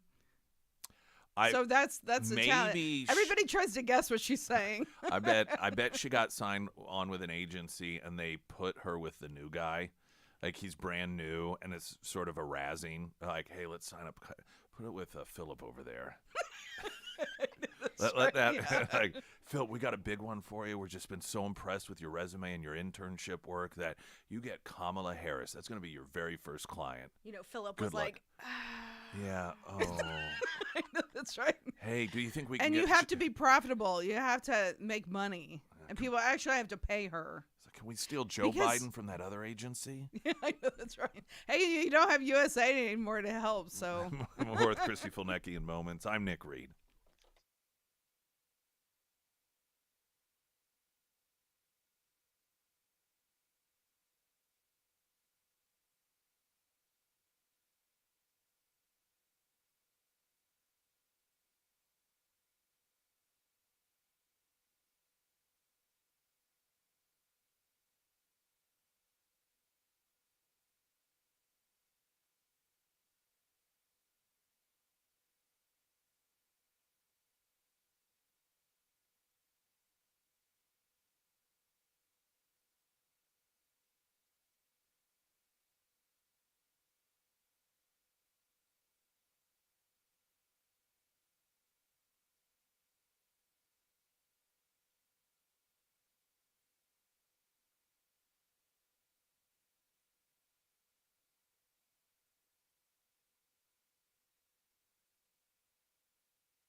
Christy Fulnecki here. Did you see the AI video, Vision for Gaza, that Trump shared?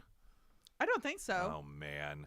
No, I didn't see that. There's some videos that you can play the audio and get a sense of it. This one is not one of them because I don't even think there's any voiceover to it. We'll get it posted. I showed it to Sarah yesterday just to describe it. It's AI. I don't know who put it together, but Trump shared it. And it's maybe 30 seconds, and it's essentially... It has the feel of a tourism ad for an area. Really? And it starts off, the first few seconds, a couple of different visuals, video of, Gaza as it stands today. It like shows kids and, digging through the rubble and so forth. And then all of a sudden it shows kids and they sort of transform from walking through this tunnel of rubble to this beachfront property where everything is like gold and glistening and people are on the beach and Elon Musk, he's eating hummus and And then somebody is walking through the street with a balloon, and the balloon is a giant golden Trump head. And there's a huge, it looks like a 5-story tall golden Trump statue in the middle. It is hilarious. Oh, It is I so have got to watch funny. that. Yeah. So who created that? It wasn't Trump's team? I don't know. Oh, that's awesome. There's a story from Breitbart. President Trump trolls with AI video a vision for Gaza. But I don't know that it's predictably the post triggered countless meltdowns from both sides of the aisle. Some users on social media made it clear that they could see it was obviously true, which it was. This is, Trump is so master great. at trolling to get things accomplished. I agree, it's hilarious. And others said, others though. I would like to know: was that his idea? Was that Trump's, or was that like somebody in his staff? Or it's just interesting, like the way people think that you're so creative that. I mean, who would have thought that? Oh, well, let's develop. I mean, maybe somebody else has mentioned that, but developing Gaza. The thing about it, though, and like some of these other proposals, is that if you can approach it with a clear head and take out the personalities involved, you go, well, that does just kind of make sense. Yeah, like, right. Yeah. How do you expect that place on this planet to stop being chaotic if we don't turn it into a place in which people who live there don't want that chaos interfering with their quality of life? You have to have a positive quality of life, and it really is almost embarrassing what a no-brainer it is. Yeah. Yet, but again, the attitude of people, we can't do, you're not going to do that. We can't do that. Like, oh yes, God forbid we lift those people up and they don't have to live in squalor. Well, anymore look at in the reception Trump's getting, love across the him globe. over there. I mean, when you have the French president in a big bromance with the president of the United Chris States. Stefanecki, everyone, thank you much. News in 60 seconds. I'm Nick Reed.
Author of the Week, sponsored by ABC Books and North Glenstone, coming up in moments. We have Heroes Breakfast tomorrow. Free breakfast for veterans at Scramblers, Air Services, Heating, Cooling, Plumbing, Electrical, Delta Roofing, The Warrior's Journey, and Scramblers all making that possible.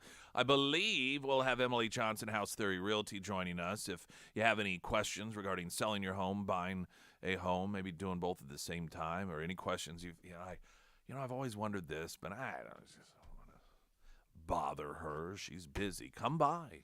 It's a great opportunity. Now, every so often, she's not able to make it on, she comes out every other Friday to join us. If, she's got to do an earlier morning than normal closing with one of you, or you need help in, some capacity, and that's the only time to do it. Of course, you take top priority. But otherwise, she is there for us and for you, and she's just a wealth of information, valuable resource, and she's not one of these people that all she sees is dollar signs. And so if you're going to waste her time without actually buying a home, she's not going to spend time with you or hand you off to somebody. This is another difference between her and so many others.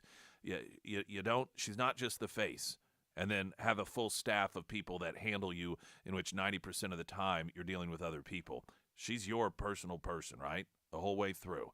Emily Johnson, House Theory Realty, for all of your home buying, home selling needs.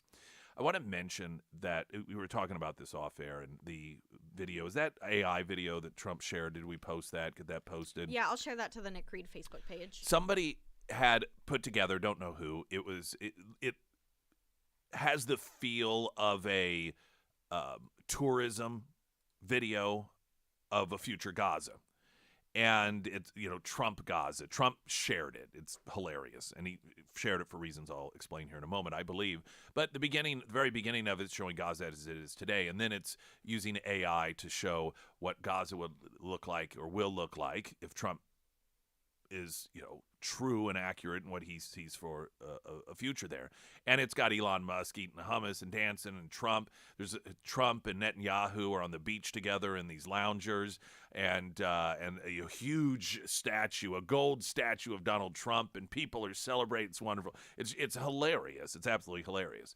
And so, as usual, you have meltdown. And I'm telling you, that is why Trump shares this stuff. And it's multifaceted. And whether how deep into the purpose he goes when he sends something out like this, but the results of it are as follows. Number one, it's clear that the Democrat Party is so distracted right now. I mean, this is a conversation to some degree that they're openly having. There's no official spokesperson. There's no one that, if you were to ask the average Democrat who's the leader of your party right now, there's no answer to it. Their approach in dealing with Trump is scattered and all over the place. I mean, they are completely rudderless right now. And they will not be able to refocus until they stop being distracted by Trump. And what Trump manages to do is every so often throw something out there that gets them hysterical over something that is meaningless.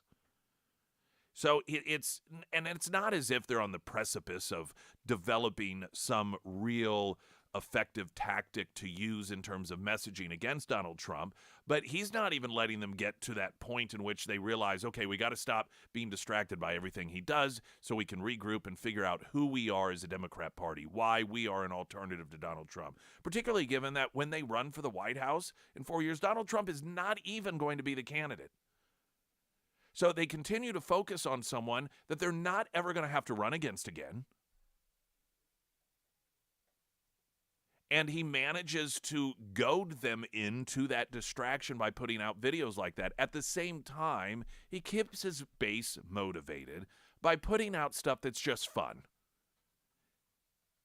It makes following the President of the United States entertaining, and not entertaining in lieu of responsible governance. That is all happening, but this ability to get things done in such an incredibly successful fashion and at the same time just flat out entertain in a good-natured way your support base, it is, I talk about clicking along on all cylinders. Weather in a moment. Right now, the latest news update.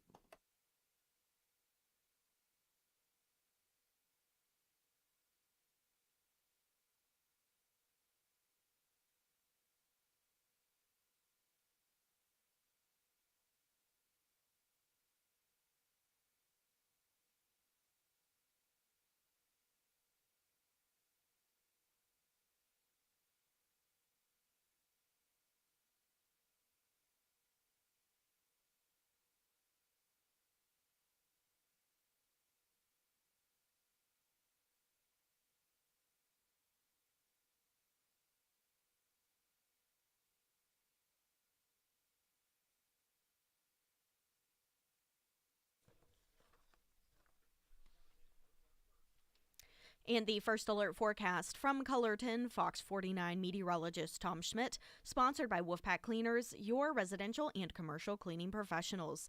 Today we'll see sunny skies. It'll be pretty breezy as well with a high near 62. Tonight clear with a low around 38. For your Friday, sunny and breezy with a high near 67. And looking ahead to Saturday, we'll see sunny skies with a high near 52.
I'm Nick Reed. It's Thursday, which of course means it is time for Author of the Week, sponsored by ABC Books on North Glenstone.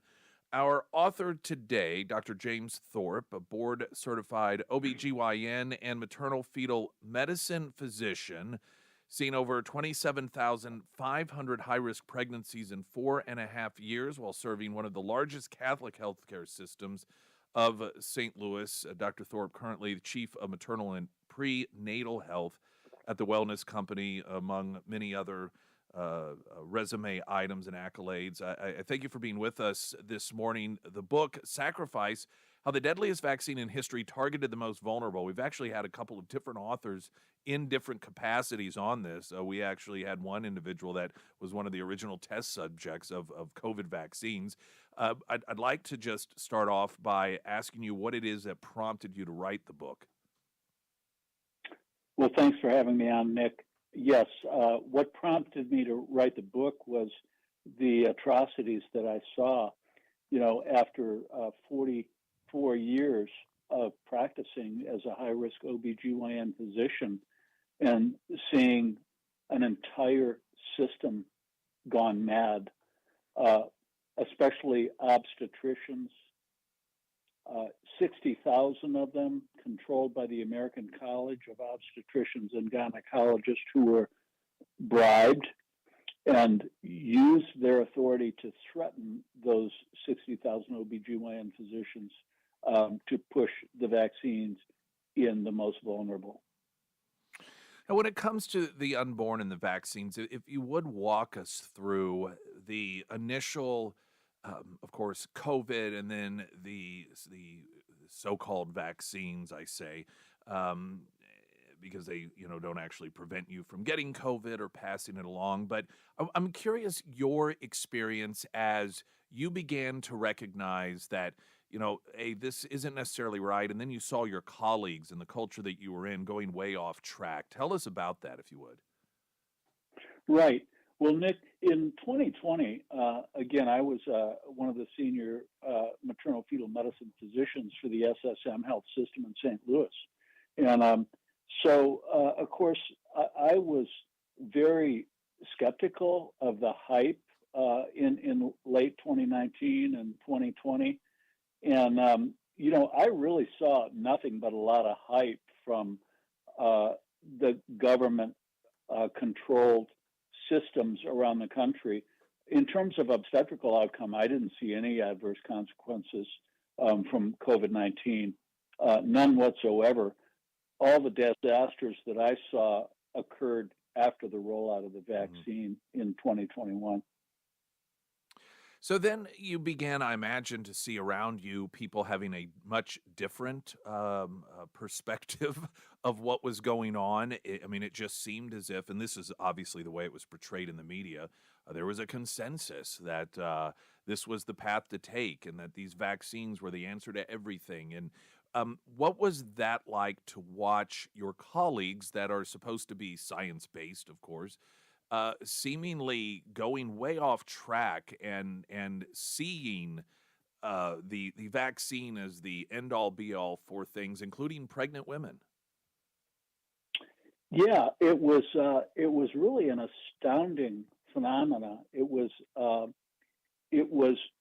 especially for OBGYN doctors that know the golden rule of pregnancy and really have lived with the after effects of the thalidomide disaster, just in the last 50 years, and also the diethylstilbestrol disaster, which was even worse, the DES disaster.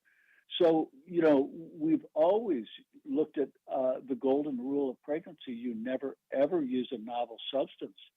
And when I pointed out to everyone that, no, this is wrong, this is a dangerous, highly inflammatory experimental injection, which is not even a vaccine, it's going to be a disaster in pregnancy, I was mocked, derided, and threatened.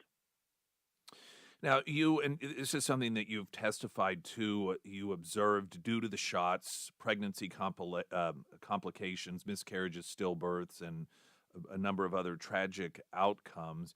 As your colleagues, I mean, clearly in some capacity, they must have witnessed these things as well.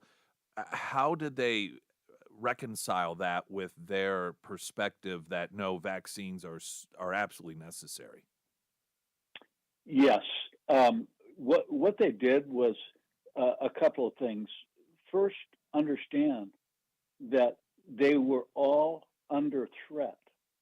On September 27th, 2021, as all of our major governing organizations were bribed with massive amounts of money from the Department of Health and Human Services, if they didn't push the vaccines in pregnancy and push the draconian narratives of the government, as in this letter they were sent from the American Board of Obstetrics and Gynecology, they would lose their state licenses and their board certifications, everything they had worked for.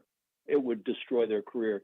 So that was one MO. The other was that, never heretofore in the history of the world has such a mass propaganda, fifth generation warfare been put out ever.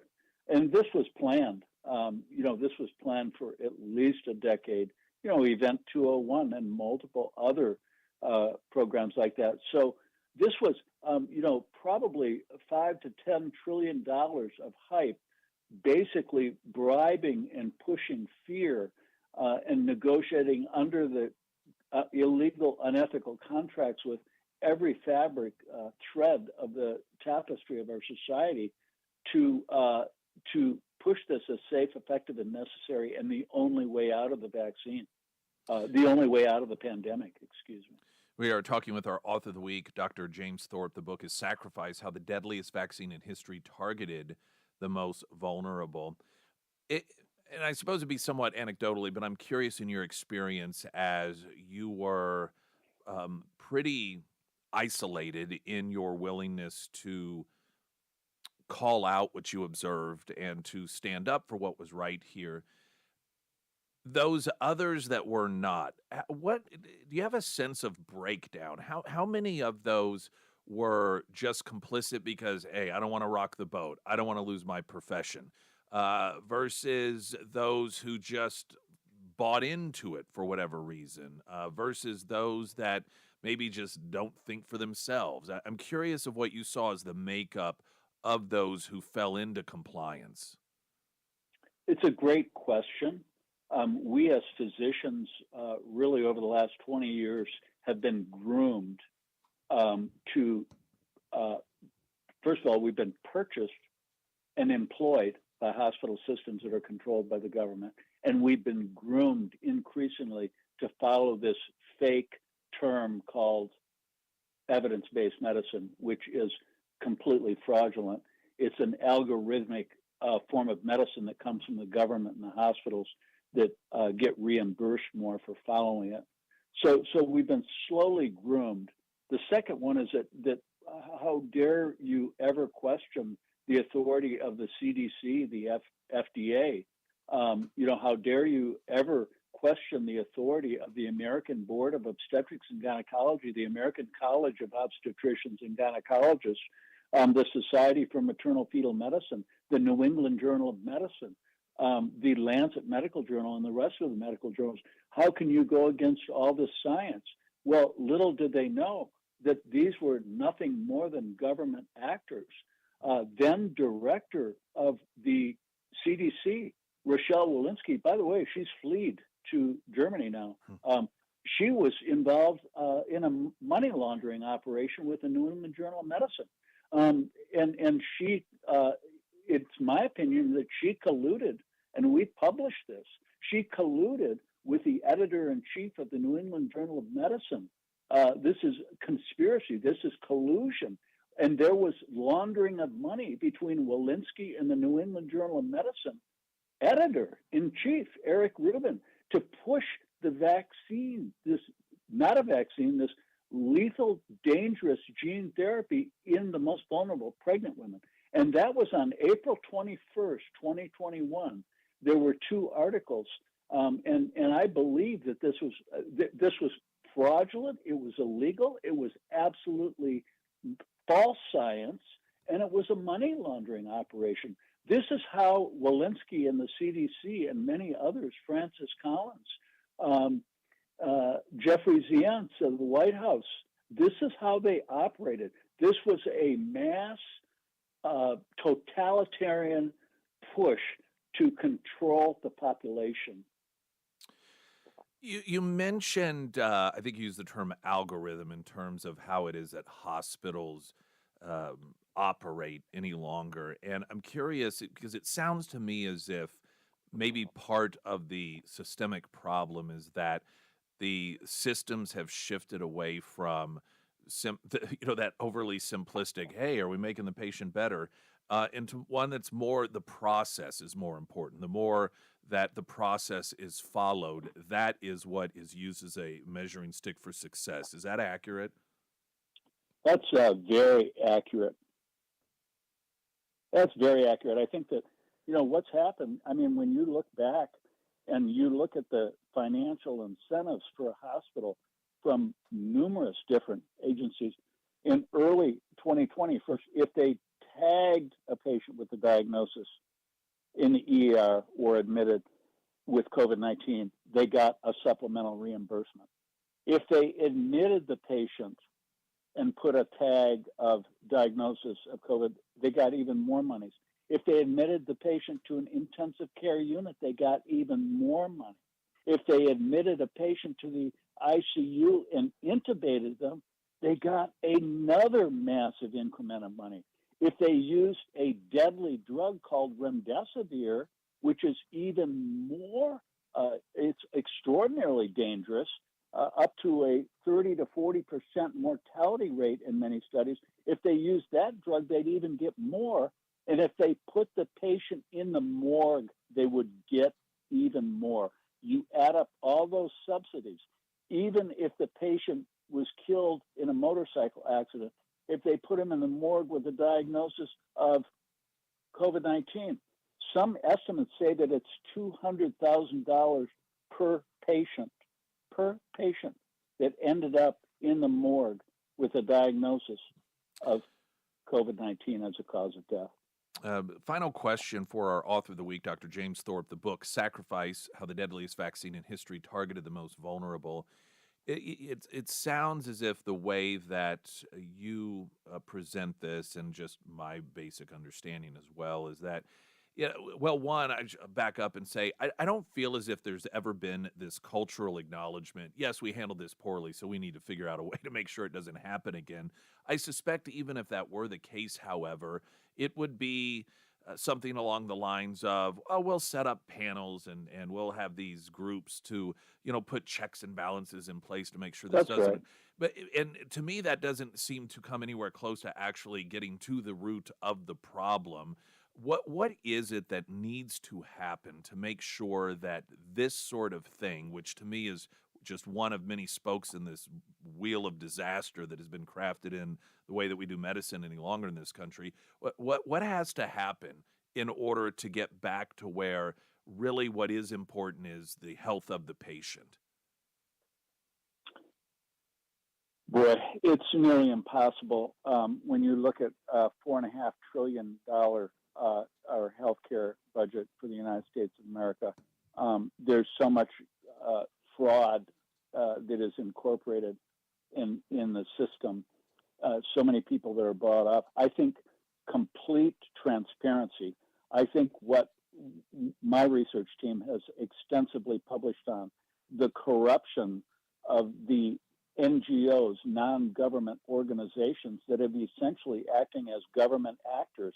And that includes not only all the medical organizations, but also the media.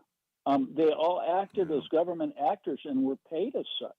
And so specifically with regard to my area of specialty, 3 organizations are corrupt, fraudulent, and they killed and injured the most vulnerable. And not just in the United States of America, all over the world. The American College of Obstetricians and Gynecologists, ACOG, the American Board of Obstetrics and Gynecology, ABOG, and the Society for Maternal Fetal Medicine. As goes those 3 organizations, as goes the rest of the world for obstetrical care. And they, to this very day, are pushing this lethal organization by the book. Okay, I wrote a chapter in there, an open letter to the American Board of Obstetrics and Gynecology after they threatened me. Dr. George Wendell, then executive director of the American Board of Obstetrics and Gynecology, threatened me with my license and with my certification. I said, we'll see about that. So I published a 98-page letter 3 years ago now, in January of 2022, responding to them, reviewing all of the governmental data showing the devastating pregnancy complications. I also cited multiple other experts and sources all over the world. And if that weren't enough, I cited 1,019 peer-reviewed medical journal articles in just 12 months after the rollout of the vaccine, documenting death and injury from the vaccine. And guess what? After that got published 3 years ago, crickets. Well, they knew they were dead wrong. And I know I said that was the last question, but I do one quick one because I'm sure people listening are wondering, as we hear so much in the first several weeks of the Trump administration, transparency. RFK Jr. seems to have this real theme of recognizing that there are problems, and that transparency is a term that he's used a lot, providing information. Although it may not fix the problem, as insurmountable as it sounds, do you think that that is at least the step in the right direction and that it might be helpful in some capacity? Absolutely. If Bobby stays true to his word, which I believe he will, and I believe that if the American people see how these healthcare institutions and our government killed and injured us for profit. Listen, this is $60 billion per year of revenue to the pharmaceutical industry for vaccines. That's a year. $60 billion of vaccine revenues to the pharmaceutical companies. And what a business plan they have. Then they get another $500 or $600 billion for the therapies which they market to treat the injuries they cause by the vaccine. So this is a kind of nonsense, and this is a kind of government corruption that needs to, the entire world needs to see this. We need to see it. And it's the American people that have been experimented on. You know, Nick, we spend over $13,000 per year per person in the United States of America for healthcare. Compare that to India, $65, and they have a much better grade report card healthcare outcomes than we do. And it's because we, the American people, are being abused and acted as test subjects for these kleptocratic corporate government entities to make money off of. Our author of the week, sponsored by ABC Books on North Glenstone, Dr. James Thorpe. The book again, Sacrifice: How the Deadliest Vaccine in History Targeted the Most Vulnerable. Springfield's Talk 1041. I'm Nick Reed.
I want a great homeloan.com. You got home loan needs. You have the characters. You have their team at your disposal.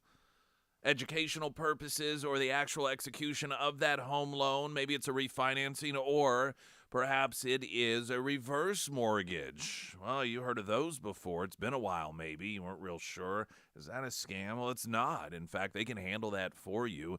But, of course, it may not be the right thing for you depending on your particular circumstance.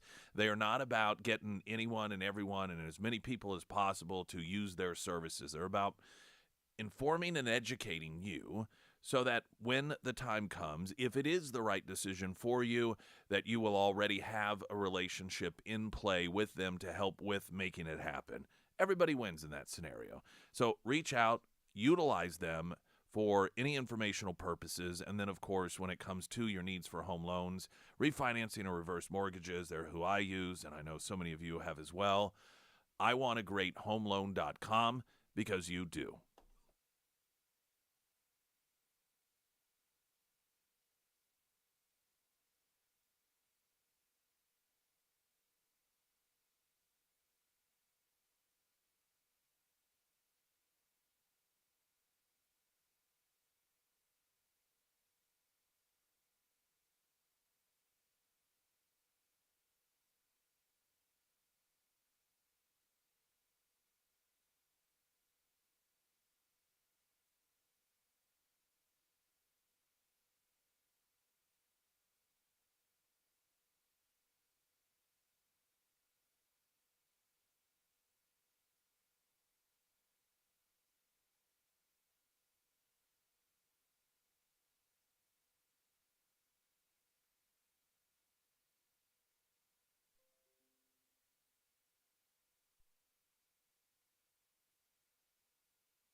Springfield's Talk 1041, your first alert forecast from Colorton, Fox 49 meteorologist Tom Schmidt, sponsored by St. Clair the Ozarks Home Improvements. Today it'll be sunny and breezy with a high near 62. Tonight clear with a low around 38. For your Friday, sunny and breezy with a high near 67. And looking ahead to Saturday, sunny skies with a high near 52. And the Pyramid Roofing Company, spring it will be here soon, and now is the time to get your home prepared for that warmer weather that lies ahead. And that's why I want to recommend Josh and his team over at the Pyramid Roofing Company.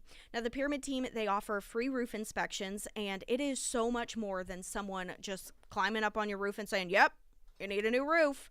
The Pyramid team, they check everything from your ventilation, your gutters, they get inside your attic and they check your decking, they scope out tree limbs that could be a potential hazard during severe weather, and they can even pinpoint areas that hold moisture, and that could potentially save you from a mold issue or even a leak. And they take photos and videos so you can see exactly what they see. So if it is time to get a health checkup on your roof, schedule an appointment with the Pyramid Roofing Company team today. You can find all of their contact information at pyramidroofingmo.com or under the Sarah's Endorsements tab at ksgf.com. One of the priorities and one of the reasons Donald Trump got elected, and an area in which a majority of Americans support him, is the deportation of people who decided to disrespect our laws and people who come here legally by just coming here illegally. And the easy start place are those who are in our jails for committing other crimes. And so this is, why this first round of deportations are rapists and child molesters and murderers and gang bangers, and drug dealers, and so forth. Michael Moore, however, has, of course, like so many people on the left, they abhor the deportation of these worst criminals amongst us. Michael Moore claiming that some of these people that have been deported could one day, quote, discover the cure for cancer or stop that asteroid. Well, first, we wouldn't have to rely on anyone finding a cure for cancer if Biden had actually fulfilled his promise to. Let's not forget that was one of his campaign promises, that if he were elected president, then he would cure cancer. And we can't use if he had gotten elected a second term, then maybe he would have, because in the very beginning, he indicated that he would just be a one-termer. This was just, something in order to get ready for the next generation. But that aside,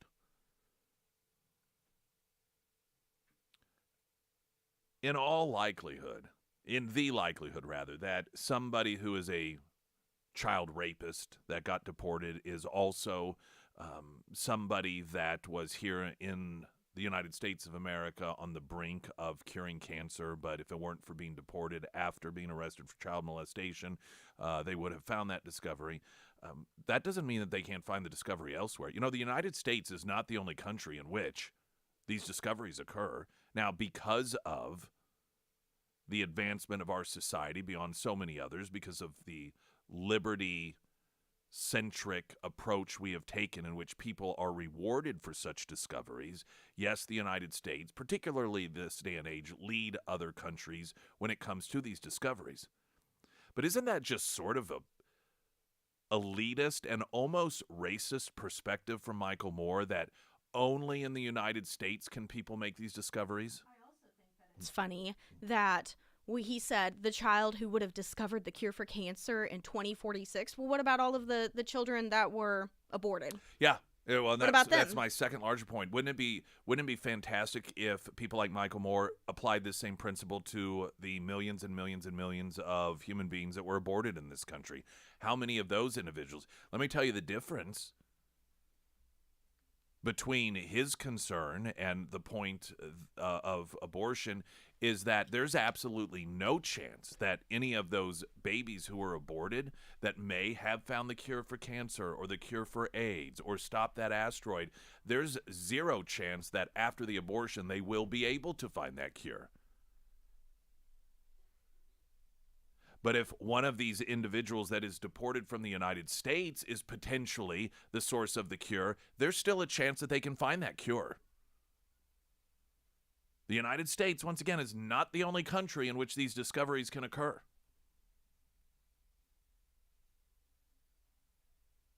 As most arguments made from the left, they are not based in reality. They're not based in logic. They are inconsistent, and they are just emotionally driven, nonsensical statements. And this is yet another one that completely contradicts their positions on other issues as well. Of course, this should come as no surprise whatsoever. It is Michael Moore, after all. Streaming live, KSGF.com. Don't forget, at KSGF.com, a couple of different things. Tomorrow, we have an Ozarks for Less. That will be at 10 a.m.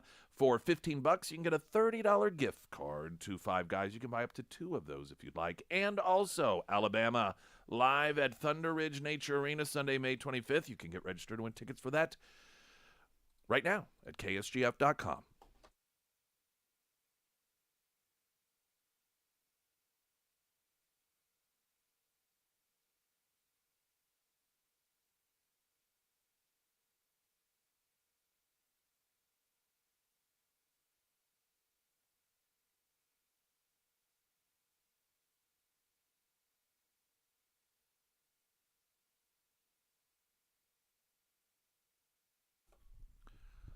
Heroes Breakfast tomorrow. Yes, that is right. If you are a veteran, come by as we broadcast live from Scramblers. It's always a great place to come to meet friends. You never know who's going to be there. Of course, you know we'll be there broadcasting live. And then this is one of those special Fridays. If you're a veteran, you get breakfast. That is taken care of by our friends at Scramblers, Air Services, Heating, Cooling, Plumbing, Electrical, Delta Roofing, and the Warrior's Journey, incredible organization. Also, this weekend, Springfield Symphony, another fantastic performance. We missed you last time. You had an excellent fill-in, but nonetheless, it just wasn't the same without you. Yes, I'm excited to be back to talk about our concert for this weekend. If you haven't heard yet, we are celebrating our 90th anniversary. Nice. And actually, the official 90th anniversary for our first concert was yesterday. Okay. So 90 years, wow. It's a long time, so we're really excited to celebrate this weekend with everybody. And the biggest piece that you might know of is Beethoven's Fifth. Heard of it? I think so. Most people have these days, I feel like. But I love it. It's fantastic. But it was one of the pieces we played on our first concert, so we are reprising it for this weekend. And it's going to be an absolutely phenomenal performance to celebrate our 90th. Are there going to be any special guests like anyone who was at the very first performance 90 years ago? Like Maybe. a conductor there might from be the some first. people in the audience, but I'm not sure about that. 130 years old today. Yes, but we do have an amazing guest artist coming to play Sibelius's violin concerto. Her name is Aubrey Oliverson. She's a fantastic young rising star who's going to be joining us on stage for that piece to help celebrate for us. Behind the Baton? Absolutely. Behind the Baton is tonight at First and Calvary at 5:30. We will have Aubrey there and Kyle talking about the concert and about Aubrey's career and everything else you need to know about this Saturday. And how many more performances this season? So we have until May. So March, April, May, the last 3 we got going.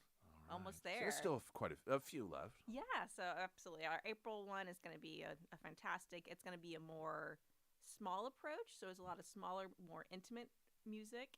And then May, we have, of course, St. Louis Ballet coming back in town. And we're going to have a great time with them on stage. We've done in the past Sleeping Beauty and Swan Lake. This year, we're doing a lot of Gershwin. And it's going to be a lot of more jazzy, a little bit more fun, not quite the classical that you've seen with us so far. So it's going to be a great opportunity. Excellent. And, of course, as always, to get tickets. Tickets are always on our website at springfieldmosymphony.org or head over to Hammond's Hall box office and then take care of you as well. Anything else? I feel like we covered it. Yeah, we're excited to celebrate our 90th anniversary with everybody. I assume every single person in the audience will have a piece of cake. Birthday cake. I might have heard some things about party hats, so we'll see. All right. So I was on the right track there. Caitlin Pack, it's always so great to see you. Yes. And it's good to have you back in here. Thanks. It's always great to be here. All right. Springfield Symphony, of course, as always, we'll get all the information up on our website as well, ksgf.com. Springfield's Talk 1041. I'm Nick Reed.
want to play audio. This is from a couple of days ago, and it's just sometimes fun to observe when people on the left are forced to confront their double standard, if you will. And we know that every issue is only an issue if it can be used as a weapon against political opposition. You can go down the list. Environmentalism. Oh, those horrible polluters, they're awful, big SUVs. But me flying on my private jet all over the world to pick up awards, that's different because I'm helping the cause. Children, the children, they're affected by these immigration law. We care, kids in cages, they're just horrible. Donald Trump is awful. Oh, those pictures were from Obama. Well, still, let's forget about that. This is awful. Of course, during the Biden administration, over 300,000 kids sold into sex slavery, acknowledged by the Biden administration, and the left doesn't care about those kids, see. Every issue. The media has, of course, been accusing Donald Trump of being a danger to freedom of the press. And this comes in a number of different forms. One of them is the expansion of access to the president by way of questions from outlets beyond the major news networks. This was something that was announced by Pam Bondi, that while the major networks will still be able to answer or ask President Trump questions and to interact in that fashion, it's not going to be limited to them. That other outlets will get access as well. They pitched a fit about this. That somehow is a threat to freedom of press by giving more press access. You also have, when it comes to space, there's limited space. And so because of that, when it comes to accessibility at certain events, you have certain press members that aren't allowed in. I mean, you think about all the press in the entire world. Or in the entire, well, not just the United States, but the world. And they're all going to apply for access to different events, but you only have room for so many. And what, of course, has occurred, Associated Press is a great example of this. Trump freed up their slot for somebody else because they were they announced that they were going to inaccurately label the Gulf of America as the Gulf of Mexico, the previous name. And so Trump's position was, hey, if you're going to admit you're not going to accurately report on things, then we're going to give your slot to somebody in the media who will. So this is, and people in journalism all of a sudden care. They don't care when Biden or the Obama administration was spying on people in the media. They didn't care whenever people from the media, all right-wing, were arrested for being in the Capitol on January 6th under the Biden administration. You had left-wing networks that were there filming stuff and on the ground, and none of them got arrested. It was only right-wing media that had its people arrested. No, that was perfectly fine with the media. But we're back to Trump again. And, of course, they're discussing this on CNN. However, Scott Jennings was there in order to bring in check a little bit of reality. Very cautious of stepping on. But we're not even talking about individual outlets. I think we're talking about individual reporters too. When Trump doesn't like a question, he doesn't like a story in the New York Times, he doesn't like anything that someone says about him, he can ban those individuals. That's something a dictator would do. That is something that is scary, frankly, because he's trying to filter. He's trying to filter. Okay, let's just pause this here. Her premise is apparently that Trump bans media outlets that are critical of him. If that were true, there would be there would be really no mainstream media outlets at all allowed to ask him questions or report from the White House. Even Fox News at times has written articles that I believe have been biased against Trump. It's not a consistent thing with Fox News, but you can find those instances. There has never been I don't think there is any mainstream media outlet that hasn't been after Trump. So this characterization that, well, Trump, he just bans all media that writes bad stories about him. Yeah, that doesn't really jive. The news. Okay. Trying to filter the news to the American people. And that is what's concerning. This is the X post, the tweet post from Peter Baker, who is a longtime foreign correspondent. He covers the White House for the New York Times. He said, having served as a Moscow correspondent in the early days of Putin's reign, this reminds me of how the Kremlin took over its own press pool and made sure that only compliant journalists were given access. Okay, can we just address this dictator business? I'm going to quote from some statistics put together. So our old friend Chris Cillizza, who calculated that in the first month of the Trump administration, the president took 1,009 questions. Hardly dictatorial behavior. Same stat for Joe Biden, 141. And I would remind you all that in 2023, the Biden administration revoked the hard passes of 442 journalists. And at the time, the White House Correspondents Association took, quote, a non-committal stance. So if you're worried about transparency, Trump is being far more transparent than any recent administration. Why were their press passes revoked? I don't know. Was it because they didn't go to the White House frequently? Because I don't know. They lost their access. That happens in every administration. They lost their access. Oh, so this is the answer to it. This is in their minds, their way of escaping their standard, which is we're always right. We get to do things you don't get to do. Scott Jennings points out, that Biden did this over 400 times. Where were you? It was enough of an issue that that press organization was asked about it, and they just didn't have any comment on it at the time. So what's the anti-Trump response? Well, I mean, there are reasons for that. Oh, okay, so there are reasons for it. There are always reasons. There are always reasons. And with the left, what you notice is that their reasons always make it okay. Your reasons do not. So there are reasons that when it comes to, let's say, protesting, disrupting the peaceful transition of power. Trump supporters, without trial oftentimes, are thrown in jail for years, while left-wingers who carry out riots, they don't even get a parking ticket at times. Well, see, there's reasons for that, aren't there always? The reason is because they're lefties. The reason that Biden is able, without any sort of question, to revoke the press passes of over 400 individuals is, there were reasons. His reasons are okay. No, it's because he's a Democrat. That's all that matters.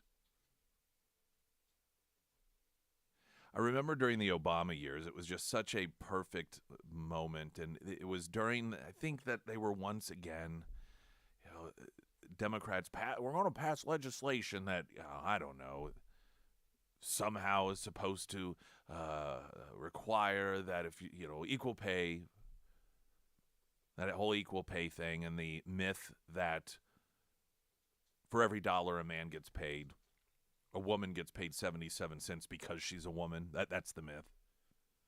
And I remember Jay Carney, who was at the time press secretary for Obama, and it was pointed out to him that the White House under the Obama administration paid even less than that for women per men. And Jay Carney's answer was, well, now there's a lot of reasons that occurs. It's not because they're women. Oh, so for you it's okay because you have reasons.